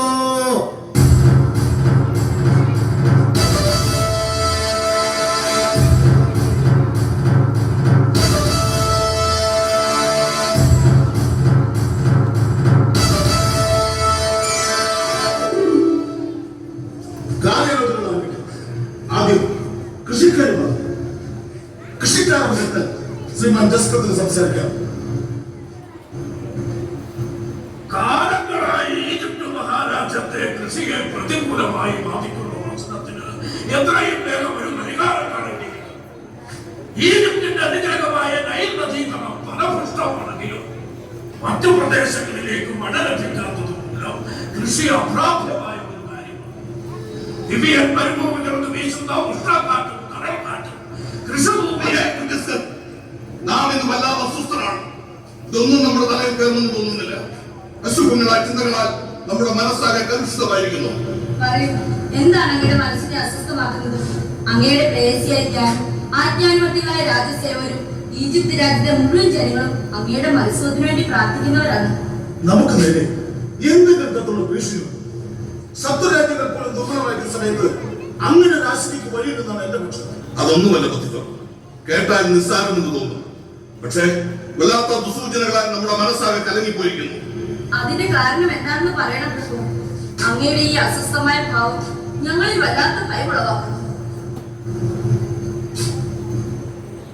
കഴിഞ്ഞ രാത്രി നമുക്കൊരു സ്വപ്നമുണ്ടായി. നാം നൈൽ നദീ തീരത്ത് നിൽക്കുകയായിരുന്നു. അപ്പോ കൊഴുത്ത അഴകുള്ള 7 പശുക്കൾ നദിയിൽ നിന്ന് കയറി വന്നു. അവയ്ക്ക് പിന്നാലെ മെലിഞ്ഞ് വിരൂപികളായ 7 പശുക്കളും നദിയിൽ നിന്ന് കയറി വന്നു. നോക്കി നിൽക്കെ വിരൂപികളായ പശുക്കൾ കൊഴുത്ത പശുക്കളെ വെളിയിൽ കളഞ്ഞു. ഉറക്കത്തിൽ നിന്ന് ഞാൻ ഞെട്ടി ഉണർന്നു. സ്വപ്നത്തിന്റെ അർത്ഥമോർത്ത് കിടന്ന് വീണ്ടും ഉറങ്ങി. വീണ്ടും ഒരു സ്വപ്നം. ഒരു തണ്ടിൽ പുഷ്ടിയും അഴകുമുള്ള 7 ധാന്യക്കതിരുകൾ വളർന്നു വന്നു. തുടർന്ന് 7 ധാന്യക്കതിരുകൾ കൂടി ഉയർന്നു വന്നു. അവ സൃഷ്ടിച്ചവയും കിഴക്കൻ കാറ്റിൽ ഉണങ്ങി കരിഞ്ഞവയുമായിരുന്നു. ശോഷിച്ച കതിരുകൾ പുഷ്ടിയുള്ള കതിരുകളെ വെഴുകി കളഞ്ഞു. ഉറക്കമുണർന്നപ്പോൾ മുതൽ നാം അസ്വസ്ഥനാണ്. എന്താണ് ആ സ്വപ്നങ്ങളുടെ അർത്ഥം? നമുക്കുണ്ടായ സ്വപ്നത്തിന് വ്യാഖ്യാനം പറഞ്ഞാലേ നമുക്ക് സ്വസ്ഥത ഉണ്ടാവും. ജ്ഞാനികളിൽ ജ്ഞാനിയായ പുരോഹിത പ്രമുഖൻ എന്താണ് പറയാനുള്ളത്? വളരെ അർത്ഥമെന്ന് വിശേഷിപ്പിക്കാവുന്ന ഈ സ്വപ്നത്തിന്റെ വ്യാഖ്യാനം എന്ത്?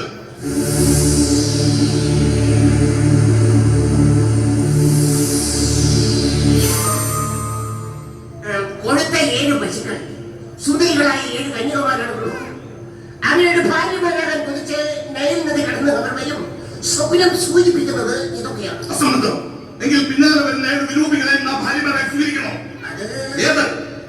അവർ തമ്മിൽ കലഹിച്ച് ഈ രാജ്യം മുടിയുമെന്നാണ് പറയുന്നത്. ജ്ഞാനിയാണ് അത്ര ജ്ഞാനി. വെറും ഒരു സ്വപ്നത്തിന് ശരിയായ വ്യാഖ്യാനം നൽകാൻ കഴിയാത്ത നിങ്ങളെയൊക്കെ നാം എന്തിനു നീതിപ്പെടണം? ഇന്ന് സൂര്യാസ്തമയത്തിനുള്ളിൽ ഇതിന് തൃപ്തികരമായ വ്യാഖ്യാനം നൽകാൻ കഴിഞ്ഞില്ലെങ്കിൽ ഈ കൊട്ടാരം വിട്ടുപോകാൻ നാം കൽപ്പിക്കുന്നു. പിന്നെ ഒരിക്കൽ പോലും ഈജിപ്തിൽ കാലുകുത്തരുത്.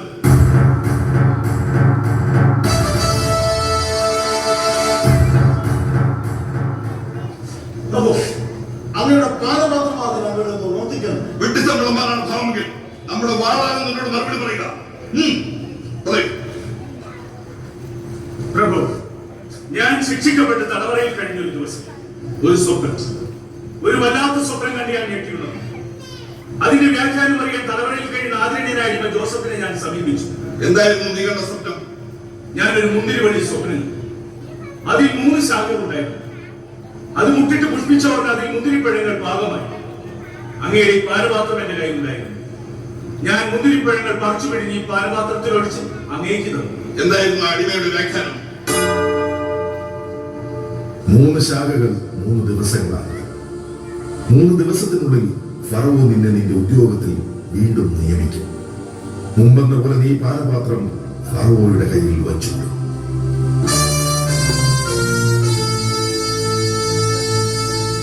അവന്റെ വ്യാഖ്യാനം പോലെ സംഭവിച്ചെന്നാണോ നീ പറയുന്നത്? അതെ, അവന്റെ വ്യാഖ്യാനം പോലെ സംഭവിച്ചു. എന്നെ നിരപരാധിച്ച് ബോധ്യപ്പെട്ട് അന്ന് എന്നെ ജോലിയിൽ പുനഃസ്ഥാപിച്ചു. ഈ സമയം തടവറയിൽ കഴിയുന്ന ബാധിക പ്രമാണി താൻ ഒരു സ്വപ്നം കണ്ടെന്ന് പറഞ്ഞ് ജോസഫിനെ സമീപിച്ചു. എന്തായിരുന്നു അവൻ കണ്ട സ്വപ്നം? അവന്റെ തലയിൽ 3 കുട്ടകൾ നിറയെ അപ്പം ഉണ്ടായിരുന്നു. ഏറ്റവും മുകളിലത്തെ കുട്ടയിൽ ഫറവോയ്ക്ക് വേണ്ടി പ്രത്യേകം തയ്യാറാക്കപ്പെട്ട പലതരം അപ്പങ്ങളായിരുന്നു. പക്ഷികൾ വന്ന് അവ കൊത്തി തിന്നുകൊണ്ടിരുന്നു. എന്തായിരുന്നു അതിന്റെ വ്യാഖ്യാനം? വളരെ വിഷമത്തോടെയാണ് ജോസഫ് അത് പറഞ്ഞത്. 3 കുട്ടകൾ 3 ദിവസങ്ങളാണ്. 3 ദിവസത്തിനകം ഫറവോ നിന്നെ പുറത്തിറക്കി കഴുമരത്തിൽ കെട്ടിത്തൂക്കും. പക്ഷികൾ വന്ന് നിന്റെ മാംസം ഭക്ഷിക്കും. വ്യാഖ്യാനം ദൈവത്തിൽ നിന്നാണ്. ഞാനൊരു ഉപകരണം മാത്രം. അത് വളച്ചുവയ്ക്കാൻ ഞാൻ എന്റെ നാവ് ചലിപ്പിക്കില്ല.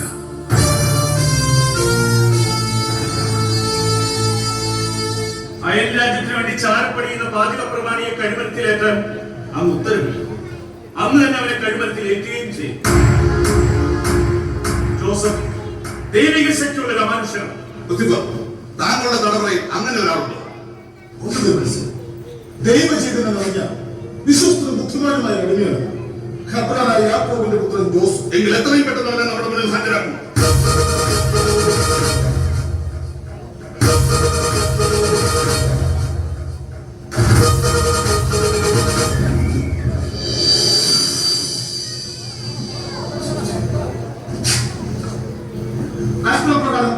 കൊടുക്കുന്നു. ജോസഫിനെ കൊട്ടാരത്തിൽ എത്തിച്ചു കൊണ്ടുവരും.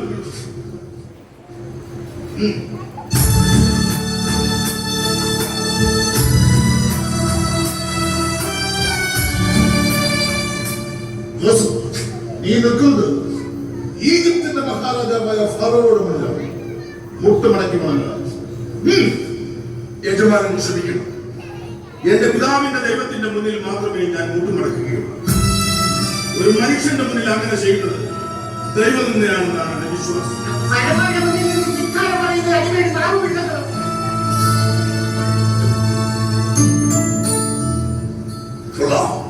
ഇതാണ് വിശ്വാസം. ഫറവോയുടെ വാനും തുമ്പൽ പോലും പേടിക്കാത്ത അചഞ്ചലമായ വിശ്വാസം. അത് വളരെ വളരെ വിലപ്പെട്ടതാണ്. കണ്ടുപഠിക്കണം.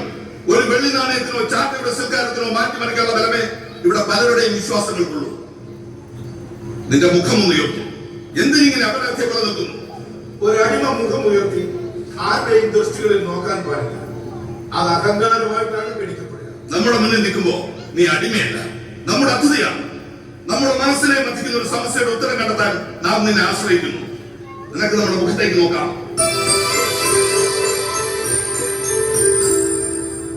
ഹെബ്രായനായ യാക്കോബിന്റെ മകൻ ജോസഫ്.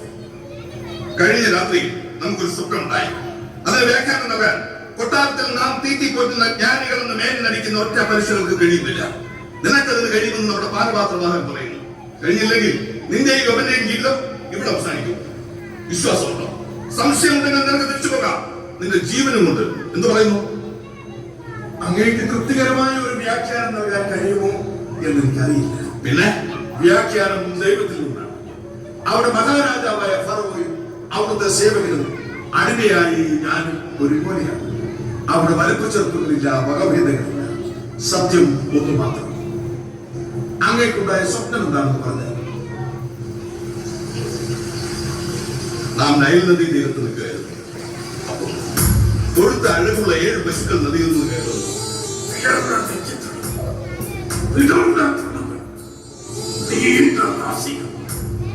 ഉറച്ച ആത്മവിശ്വാസത്തോടുള്ള ഒരു തികഞ്ഞ കാര്യം. പുരോഹിതൻ നിങ്ങളുടെ ഭാവി അവന്റെ ആഭിമുഖ്യത്തിലായിരിക്കും. ഭയപ്പെടണ്ട. അവന്റെ നാവിനെ ബന്ധിക്കാനുള്ള മന്ത്രം ഞാൻ 21 വട്ടം ജപിച്ചു കഴിഞ്ഞു. മനസ്സിൽ പൂർണ്ണതൊന്നും ചിന്തിക്കാം. ഉറക്കം വന്നപ്പോ അതൊരു സ്വപ്നമാണെന്ന് മനസ്സിലായെങ്കിലും അതങ്ങനെ വെറുതെ തള്ളിക്കളയാനാവുന്നില്ല. പറയും, എന്താണ് ആ സ്വപ്നങ്ങളുടെ അർത്ഥം?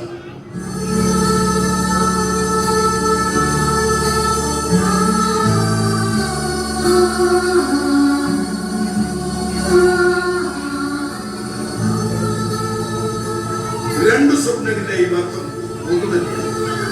താരുടനെ ചെയ്യാൻ പോകുന്നത് എന്തെന്ന് ദൈവം അങ്ങേ മുന്നറിയിപ്പ്. 7 കൊഴുത്ത പശുക്കൾ 7 വർഷങ്ങളാണ്. 7 നല്ല കതിരികളും 7 വർഷത്തെ തന്നെ സൂചിപ്പിക്കും.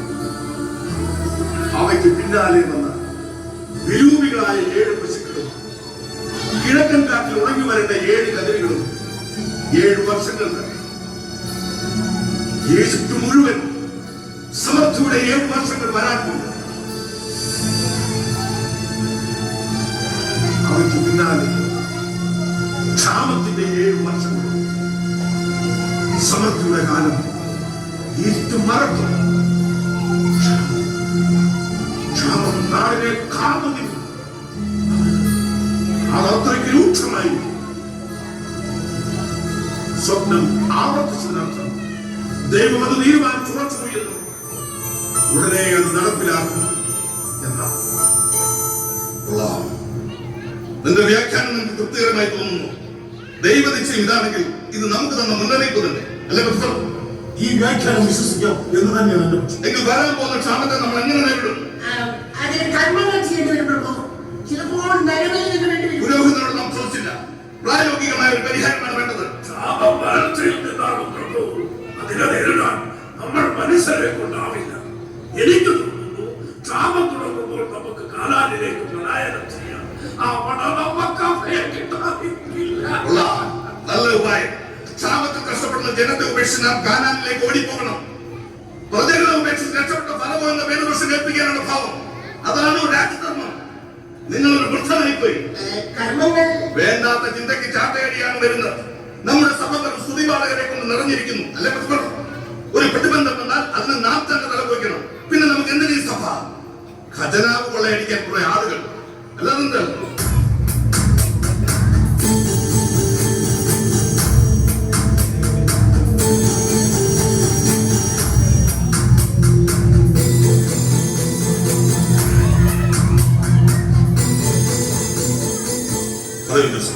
എന്താണ് ഇതിനൊരു പരിഹാരം? ക്ഷാമം മൂലം ഈജിപ്തിലെ ജനങ്ങൾ ചത്തൊടുങ്ങുന്ന കാര്യം നമുക്ക് ചിന്തിക്കാൻ പോലും ആവില്ല. നാം എന്താണ് വേണ്ടത്? അങ്ങ് വിവേകിയും ബുദ്ധിമാരുമായ ഒരാളെ കണ്ടുപിടിച്ച് ഈജിപ്തിന്റെ മുഴുവൻ അധിപനായി ജീവിക്കണം. അയാളുടെ കീഴിൽ രാജ്യത്തെ മേൽനോട്ടക്കാർ വേണം. സമർത്ഥയുടെ 7 വർഷങ്ങളിൽ നിന്ന് ലഭിക്കുന്ന ധാന്യത്തിന്റെ 1/5 ശേഖരിച്ച് അധിപനായവന്റെ അധികാരത്തിന് കീഴിൽ സൂക്ഷിച്ചു വയ്ക്കും. ക്ഷാമകാലത്തെ അതിജീവിക്കാനുള്ള കരുതൽ ധരമായിരിക്കും.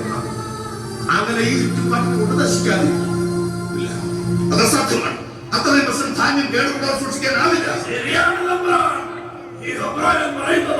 പ്രായോഗികമല്ല. ധാന്യങ്ങൾ 1 വർഷത്തിൽ കൂടുതൽ കേടുകൂടാതെ സൂക്ഷിക്കാനാവില്ല. അവ നശിച്ചു പോകും. വേറെ മാർഗങ്ങൾ ആലോചിക്കോ. ക്ഷാമത്തെ നേരിടാൻ വേറെ എന്തെങ്കിലും മാർഗങ്ങൾ? കൺമകൾ ചെയ്തിട്ട് ഒരു കാര്യം. ധാന്യങ്ങൾ 1 വർഷം പോലും കേടുകൂടാതെ സൂക്ഷിച്ചു വയ്ക്കാൻ കഴിയാത്തത് അവ ശേഖരിച്ചു വയ്ക്കുന്ന ധാന്യപ്പുരയുടെ നിർമ്മിതിയിലെ കുഴപ്പമുണ്ടാണ്. ഞങ്ങൾ വർഷത്തോളം ധാന്യങ്ങൾ കേടുകൂടാതെ സൂക്ഷിച്ചു വയ്ക്കാം.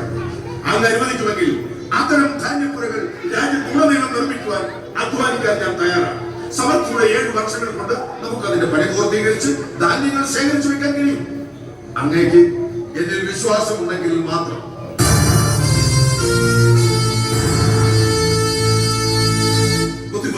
വരാൻ പോകുന്ന ക്ഷാമത്തെ നേരിടാനുള്ള ധാന്യപ്പുരകൾ നിർമ്മിക്കാൻ നമുക്ക് ഈ ഹെബ്രായന്റെ സഹായം വേണം. ഈജിപ്തിൽ കെട്ടിട നിർമ്മാണത്തിൽ പ്രഗത്ഭരായ ശില്പികളും മേസ്തിരിമാരും ആയിരക്കണക്കിന് അടിമകളും ഉള്ളപ്പോ നമുക്ക് ഈ ജോസഫിന്റെ അധ്വാനം വേണം. നമുക്ക് പിന്നെ നിർദ്ദേശങ്ങളാണ് വേണ്ടത്. ദൈവത്തിന്റെ ആത്മാവ് കൂടി കൊള്ളുന്ന ഇവനെ പോലെ മറ്റൊരു മനുഷ്യനെ കണ്ടെത്താനാവുമോ? ദൈവം ഈ കാര്യമെല്ലാം നിനക്ക് വെളിപ്പെടുത്തി തന്നിരിക്കുന്നു. നിന്നെ പോലെ വിവേകിയും ബുദ്ധിമാനുമായ വേറെ ഇല്ല. എന്റെ ജനം മുഴുവൻ നിന്റെ വാക്കനുസരിച്ച് പ്രവർത്തിക്കും. സിംഹാസനത്തിൽ മാത്രം നാം നിന്നെക്കാൾ വലിയവനായിരിക്കും. ഇതാ ഈജിപ്തിന്റെ മുഴുവൻ അധിപനായി നിന്നെ നാം നിയമിച്ചിരിക്കുന്നു.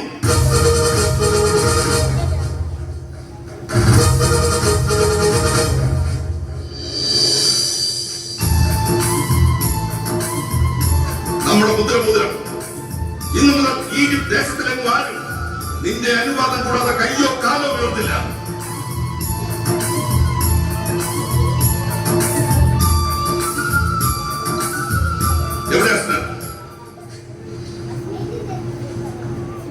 ഇവൾ ദാനിലെ പുരോഹിതന്റെ മകൾ അസ്തർ. ഇവൾ എന്നു മുതൽ നിന്റെ ഭാര്യയാണ്.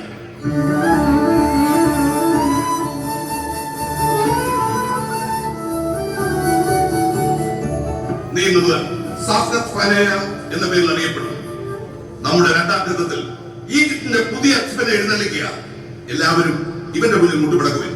ഇവൻ ഈജിപ്തിന്റെ അധിപൻ.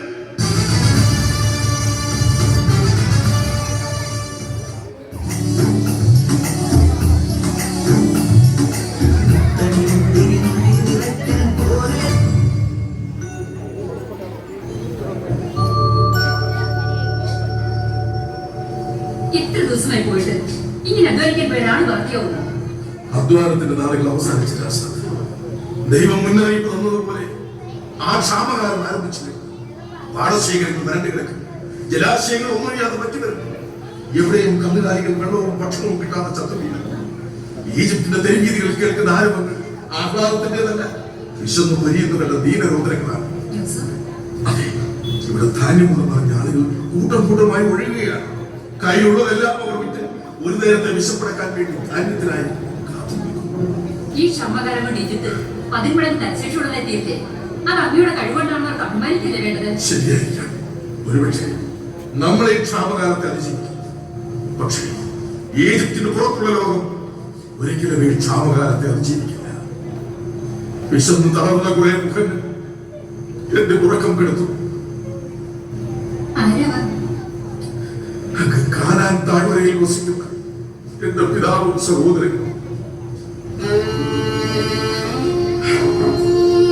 ക്ഷാമം ആരംഭിച്ചിട്ട് മാസങ്ങൾ പിന്നിട്ട് ഇസാക്ക് ജീവനോടെ ഉണ്ടാകുമോ? പ്രഭോ, അങ്ങയെ മുഖം കാണിക്കാൻ കുറച്ചുപേർ കാത്തു നിൽക്കുന്നു. ആരാണവർ? കാനാൻ ദേശത്തു നിന്നുമാണ് വരുന്നത്. അവർ ധാന്യം ആവശ്യപ്പെടുന്നു. നേതാക്കന്മാരോട് മാത്രം വരാൻ പറയുക.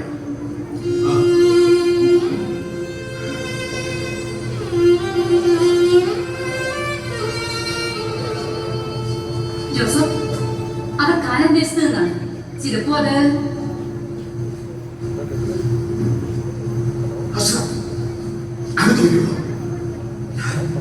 ഞാൻ അവരെ ഒന്ന് കാണട്ടെ.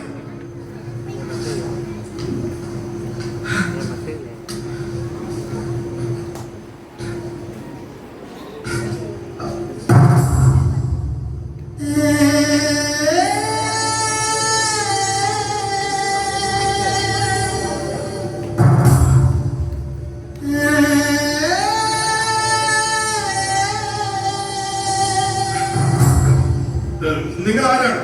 എന്റെ മുഖം കാണിക്കുവാൻ വന്നതിനാണ്. ഞങ്ങൾ കാനാനിൽ നിന്ന് ധാന്യം വാങ്ങാൻ വന്നവരാണ്.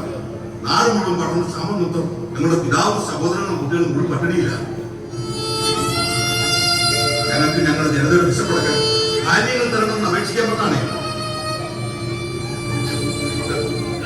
ആരാണ് നിങ്ങളുടെ പിതാവ്? സഹോദരന്മാർ ആരില്ല? എത്ര പേർ? ഇസ്ഹാക്കിന്റെ മകൻ യാക്കോബാണ് ഞങ്ങളുടെ പിതാവ്. ഞങ്ങൾ സഹോദരന്മാർ 11 പേർ. ഞാൻ സിമയോൻ. പുറത്തെത്ര പേരുണ്ട്? 7 പേരുണ്ട് പ്രഭു. നിങ്ങൾ സഹോദരന്മാർ എത്ര പേരാണ്? 12 പേർ. ആദ്യം നിങ്ങൾ പറഞ്ഞു 11 പേർ, ഇപ്പോൾ പറയുന്നു 12 പേർ. ഒരാളിപ്പോൾ ജീവിച്ചിരിപ്പില്ല.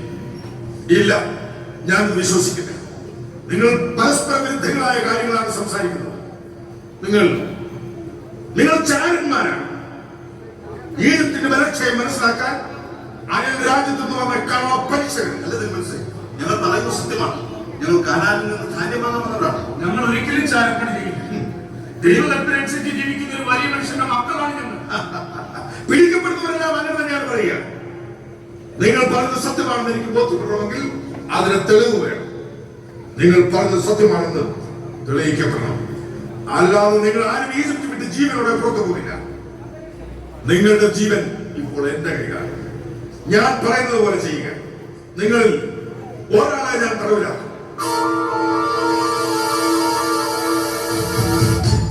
ബാക്കിയുള്ളവർ നിങ്ങളുടെ കുടുംബങ്ങളിലെ പട്ടിണിയാക്കാൻ ധാന്യവുമായി പോകട്ടെ.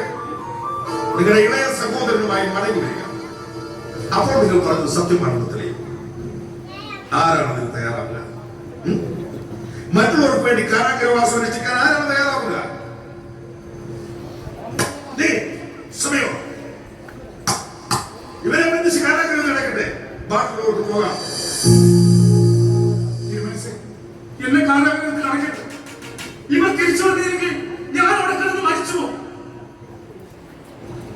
കേട്ടല്ലോ, ഇവരെ അവിടെ തലവിട്ട് രക്ഷപ്പെട്ട കളയാവുന്ന മടങ്ങി വന്നില്ലെങ്കിൽ സൈന്യവുമായി വന്ന് നിങ്ങളുടെ ഗോത്രം ഞാൻ നശിപ്പിച്ചു കളയും. കേട്ടല്ലോ.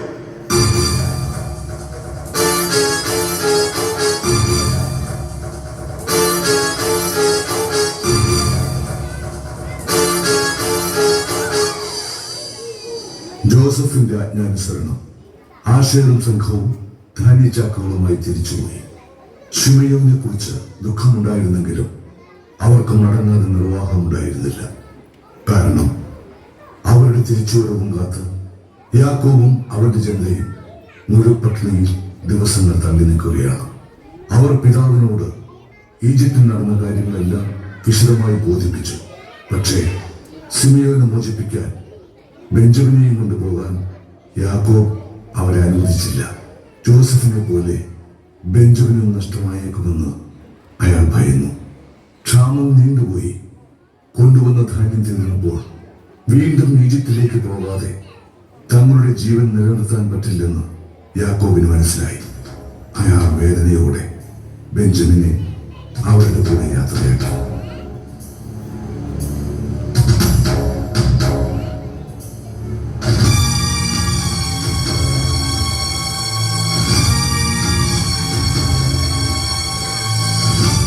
ഇവൻ ബെഞ്ചമിൻ കാനാനിലെ യാക്കോബിന്റെ ഇളയ മകനാണ്. അങ്ങയുടെ ആജ്ഞ അനുസരിച്ച് ഇവന്റെ സഹോദരന്മാർ ഇവനെ കൊണ്ടുവന്നിരിക്കുകയാണ്.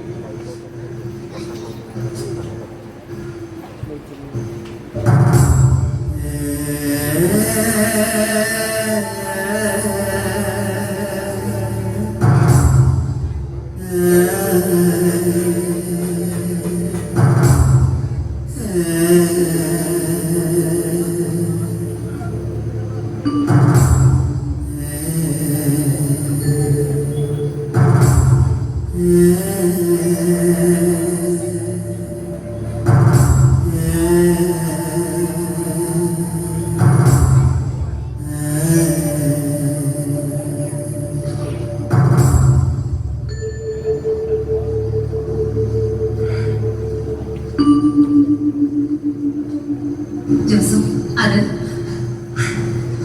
എന്റെ സഹോദരൻ, എന്റെ പൊന്നനുജൻ ബെഞ്ചമിൻ. ഇനിയെങ്കിലും അവരോടെല്ലാം തുറന്നു പറഞ്ഞൂടെ? എന്തിനിങ്ങനെ സങ്കടം കടത്തിപ്പെടുത്തി കഴിയണം? സമയമായില്ല സന്ത്. എന്നെ വെളിപ്പെടുത്താനുള്ള സമയം പിതാവിലേക്ക് തരും. ഒരു മൃഗത്തെ കൊന്ന് വീഴ്ന്നെടുക്കണം. എന്റെ വാസസ്ഥാനത്തേക്ക് എന്റെ പൊന്നനുജൻ വന്ന ദിവസമാണ്.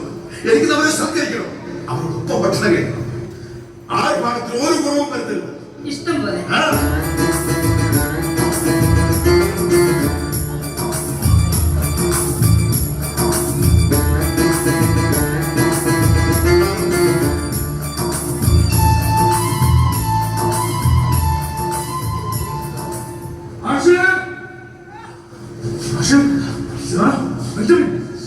നിനക്കിവിടെ എനിക്കിവിടെ ഒരു കുഴപ്പമില്ല.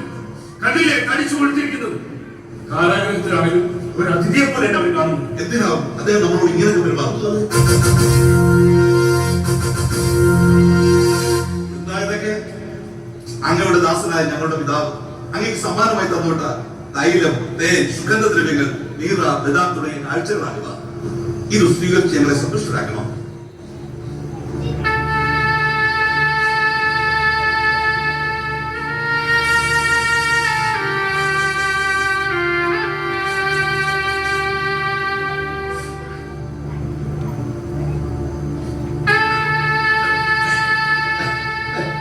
സന്തോഷം, സന്തോഷം. നിങ്ങളുടെ പിതാവിന് സൗഖ്യം തന്നെയല്ലേ? അങ്ങയുടെ ദാസനായ ഞങ്ങളുടെ പിതാവിന് അങ്ങയുടെ കൃപയാൽ സൗഖ്യം തന്നെയാണോ? സന്തോഷം, സന്തോഷം. ഭക്ഷണം വിളമ്പട്ടെ.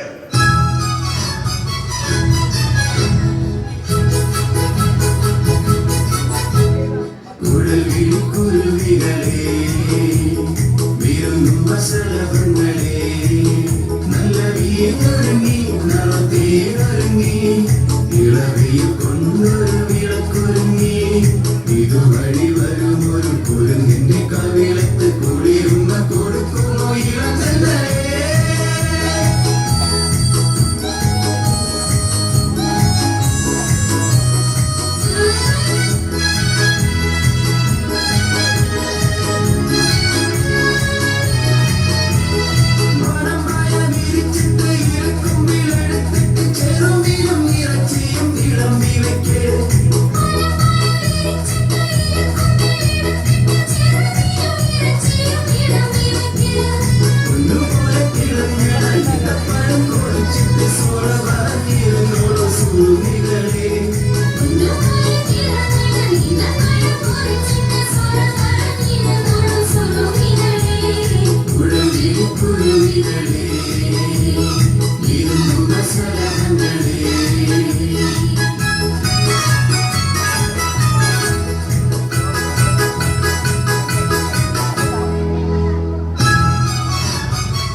ഇനി ഒരു രാത്രി പകർന്ന് യാത്ര ചെയ്താൽ നമ്മൾ വീട്ടിലെത്തും.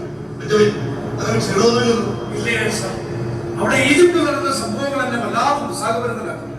എത്ര കണ്ണുകളാണ് മനസ്സോടുകൂടി പെരുമാറുന്നത്. അടുത്ത ബന്ധുവിനെ കാണും പോലെ മുഖത്തേക്ക് നോക്കുമ്പോൾ വല്ലാത്ത ആകർഷണം തോന്നും പോലെ.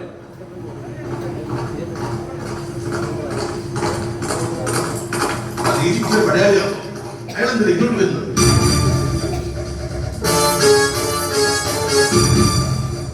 നിങ്ങളോട് മാന്യമായി പെരുമാറിയ നിങ്ങളെ അതിഥികളെ പോലെ സത്കരിച്ച യജമാനോട് തിന്മ ചെയ്ത് എന്തിന്? തമ്പുരാന്റെ വെള്ളിക്കൊപ്പം മോശിച്ചുകൊണ്ട് കടന്നു കളയാൻ വിചാരിച്ചു അല്ല?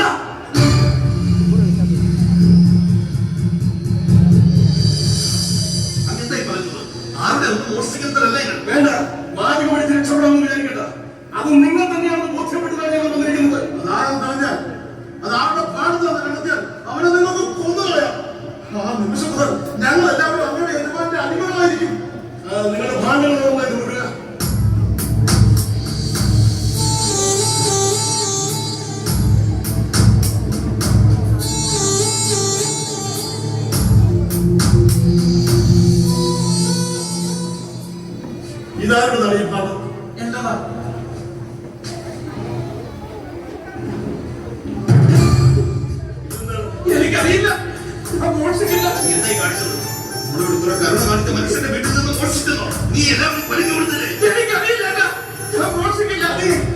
പറയാറ് പോകുന്നു അവിടെ ഈജിപ്തിന്റെ അസുഖമായ പ്രജാപതി നടക്കണം.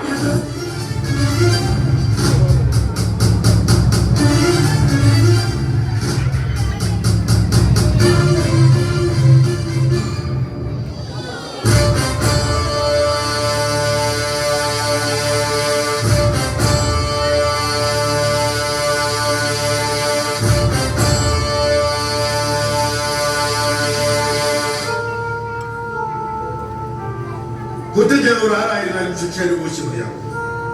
ഇവന്റെ ഭ്രാന്തത്തിൽ നിന്നാണ് എന്റെ വെള്ളിക്കോപ്പ കണ്ടെടുത്തത്. അതുകൊണ്ട് ഇന്നു മുതൽ ഇവന്റെ അഗ്നിയാണ്. ബാക്കിയുള്ളവർക്ക് പോകാം. ഇവൻ ഞങ്ങളുടെ പിതാവിന്റെ പ്രിയമാണ്. ഇവനെ കൂടാതെ ഒരു സഹോദരനുണ്ടായിരുന്നു. കൂടെയില്ല. കേടപേക്ഷിച്ചില്ല. പിതാവാണ് ഞങ്ങളെ പറഞ്ഞു വിട്ടത്. തിരികെ ചെല്ലുമ്പോൾ ബെഞ്ചമിൻ പോയില്ലെങ്കിൽ ദുഃഖം സഹിക്കുമ്പോൾ ഞങ്ങളുടെ പിതാവ് മരിച്ചു പോകും. ഇവനെ കൂടാതെ എങ്ങനെ നിങ്ങൾ പിതാവിനെ അറിയിച്ചില്ല? ഇവന് സംഭവിക്കുന്ന ദുരന്തം അത് ഞങ്ങൾ എങ്ങനെ സഹിക്കും? ഓഹോ, ഇവരുടെ സഹോദരൻ എന്താണ് സംഭവിച്ചത്? സത്യം പറയാം. കള്ളം പറഞ്ഞ് രക്ഷപ്പെടാൻ കഴിഞ്ഞാൽ ആ വാക്ക് കഴിവരത്തിൽ അവസാനിക്കും. പറയണം, ഇവന്റെ സഹോദരൻ എന്താണ് സംഭവിച്ചത്? ഞാൻ പറയാം. അപ്പൻ അവനോടുള്ള അമിതമായ വാത്സല്യത്തിൽ അസൂയമൂത്ത ഞങ്ങൾ അവനെ ഇല്ലായ്മ ചെയ്യുവാൻ തീരുമാനിച്ചു. സഹോദരനെ ഇല്ലായ്മ ചെയ്യും. നിങ്ങൾ അവനെ കൊന്നു. ഇല്ല, പക്ഷെ അതിലും ക്രൂരമായ ശിക്ഷ ഞങ്ങൾ അവന് കൊടുത്തു. സ്വന്തം സഹോദരനെ സംരക്ഷിക്കേണ്ട നിങ്ങൾ അവനോട് എന്ത് പാതകമാണ് ചെയ്തത്? പറയണം. ഞങ്ങൾ അവനെ 20 വെള്ളിക്കാശ് ഇസ്മയിലേക്ക് വിട്ടു.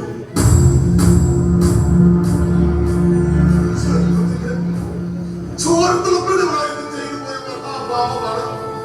ഇപ്പൊ ഞങ്ങൾക്ക് പശ്ചാത്താപമുണ്ട്. ഇനി പശ്ചാത്തപിച്ചിട്ടും പരിഭവിച്ചിട്ടും കാര്യം. അടിമക്കമ്പോളത്തിൽ വിളിക്കപ്പെടുന്നവന്റെ മാനസികാവസ്ഥയെ കുറിച്ച് ഓർത്തു നോക്കിയിട്ടുണ്ടോ? ചിന്തിച്ചു നോക്കിയിട്ടുണ്ടോ? വില കൊടുത്തു വാങ്ങുന്നവന്റെ അടിയും തുപ്പും സഹിച്ച് മരണം വരെ ഒരു മൃഗത്തെ പോലെ കഠിന വേല ചെയ്യുന്നവന്റെ മാനസികാവസ്ഥയെ കുറിച്ച് ഓർത്തു നോക്കിയിട്ടുണ്ടോ? മരണത്തെക്കാൾ ഭയാനകമാണത്. നിങ്ങൾക്ക് അവനെ കൊന്നുകളയാമായിരുന്നില്ലേ? ദൈവം പോലും മുറുകാത്ത കുറ്റമായി കണ്ടെയ്തത് ഒരിക്കലും തിരുത്താൻ പറ്റാത്ത തെറ്റ്. ഈ ലോകത്തിന്റെ ഏത് കോണിലുണ്ടെങ്കിലും ഞങ്ങൾ അവരെ കണ്ടുപിടിക്കും. ഞങ്ങൾ സർവ്വ സമ്പാദ്യം കൊടുത്തിട്ടാണ് ഞങ്ങൾ അവരെ രക്ഷിക്കും. പക്ഷേ എവിടെയാണെന്ന് വെച്ചാൽ ഞങ്ങൾ അവരെ കണ്ടുപിടിക്കുക. ഈജിപ്തിൽ എവിടെ ഒരു അടിമപ്പാളയത്തിൽ ജോലിയെടുത്ത് തളർന്ന് ഞങ്ങളുടെ ജോസഫ്. അവന്റെ ശാപത്തിന്റെയും കടിയുടെയും ഫലം ഞങ്ങൾ അനുഭവിക്കാൻ മതിയാവും. ബെഞ്ചമിന് പകരം എന്നെ സ്വീകരിക്കണം. എന്റെ വാക്ക് കേട്ട എല്ലാവരും ചേർന്ന് എന്റെ അനിയനെ വിട്ടുകളഞ്ഞത്. അവനെ അടിമയാക്കിയത് ഞാനാ. ഞാൻ ചെയ്ത തെറ്റിന് പരിഹാരം ചെയ്യുന്ന അവസരം തരണം. ഞാൻ അങ്ങയുടെ കാല് പിടിക്കാം. കരുണ കാണണം. ദയവുണ്ടാകണം. വേണ്ട, വേണ്ട.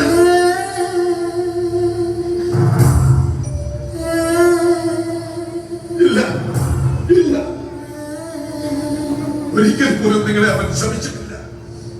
സഹിച്ച പീഡകൾക്ക് ഉത്തരവാദി നിങ്ങളാണെന്ന് അവൻ ഓർത്തിട്ടില്ല. അവൻ ഒഴുക്കിയ കണ്ണീരിൽ എവിടെയും നിങ്ങളുടെ മുഖങ്ങൾ മിന്നി മറന്നിട്ടില്ല. കാരണം അവന് താങ്ങായി, തണലായി, ശക്തിയായി ദൈവമുണ്ടായി. അവന്റെ കരങ്ങളാൽ ചെയ്തതൊക്കെ നന്മയായി ഭവിച്ചു. അവൻ ദൈവത്തിന്റെ പദ്ധതിക്കനുസരിച്ച് ഉയർത്തപ്പെട്ടു. അടിമപ്പാളയത്തിൽ മൃഗത്തെ പോലെ ജീവിച്ചവൻ ഈജിപ്തിന്റെ അധിപനായി ഫറവോയുടെ വലം കഴിയായി. അങ്ങ് നിങ്ങളെ 20 വെള്ളിക്കാശ് ഇസ്മായിലിലേക്ക് വിറ്റ യാക്കോബിന്റെ മകൻ നിങ്ങളുടെ സഹോദരൻ ജോസഫ് ഞാനാണ്.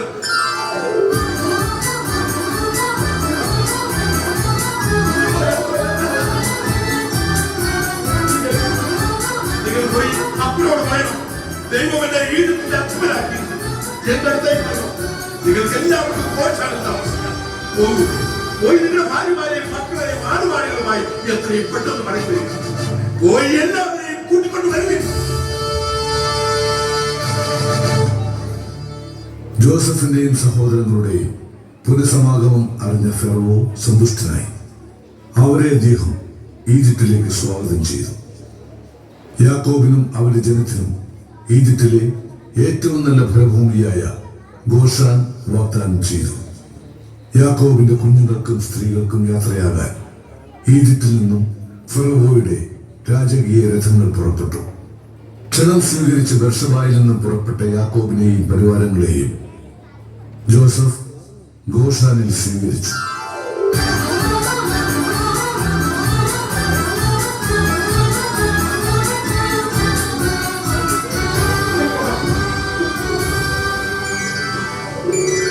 മോനെ ജോസഫ്, ഇനി ഞാൻ മരിച്ചു കൊള്ളട്ടെ.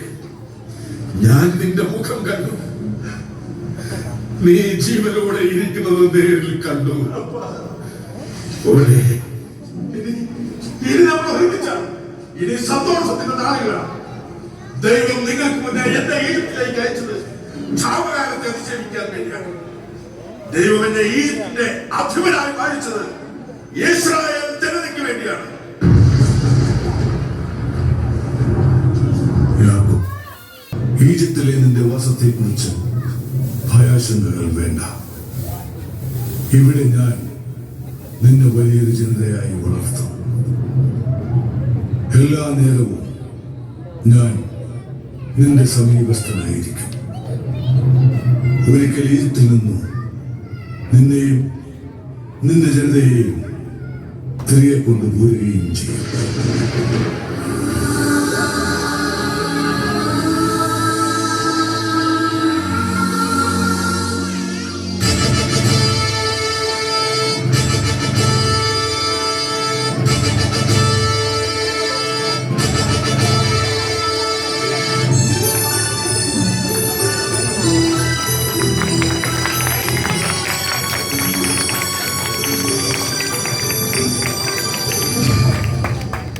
This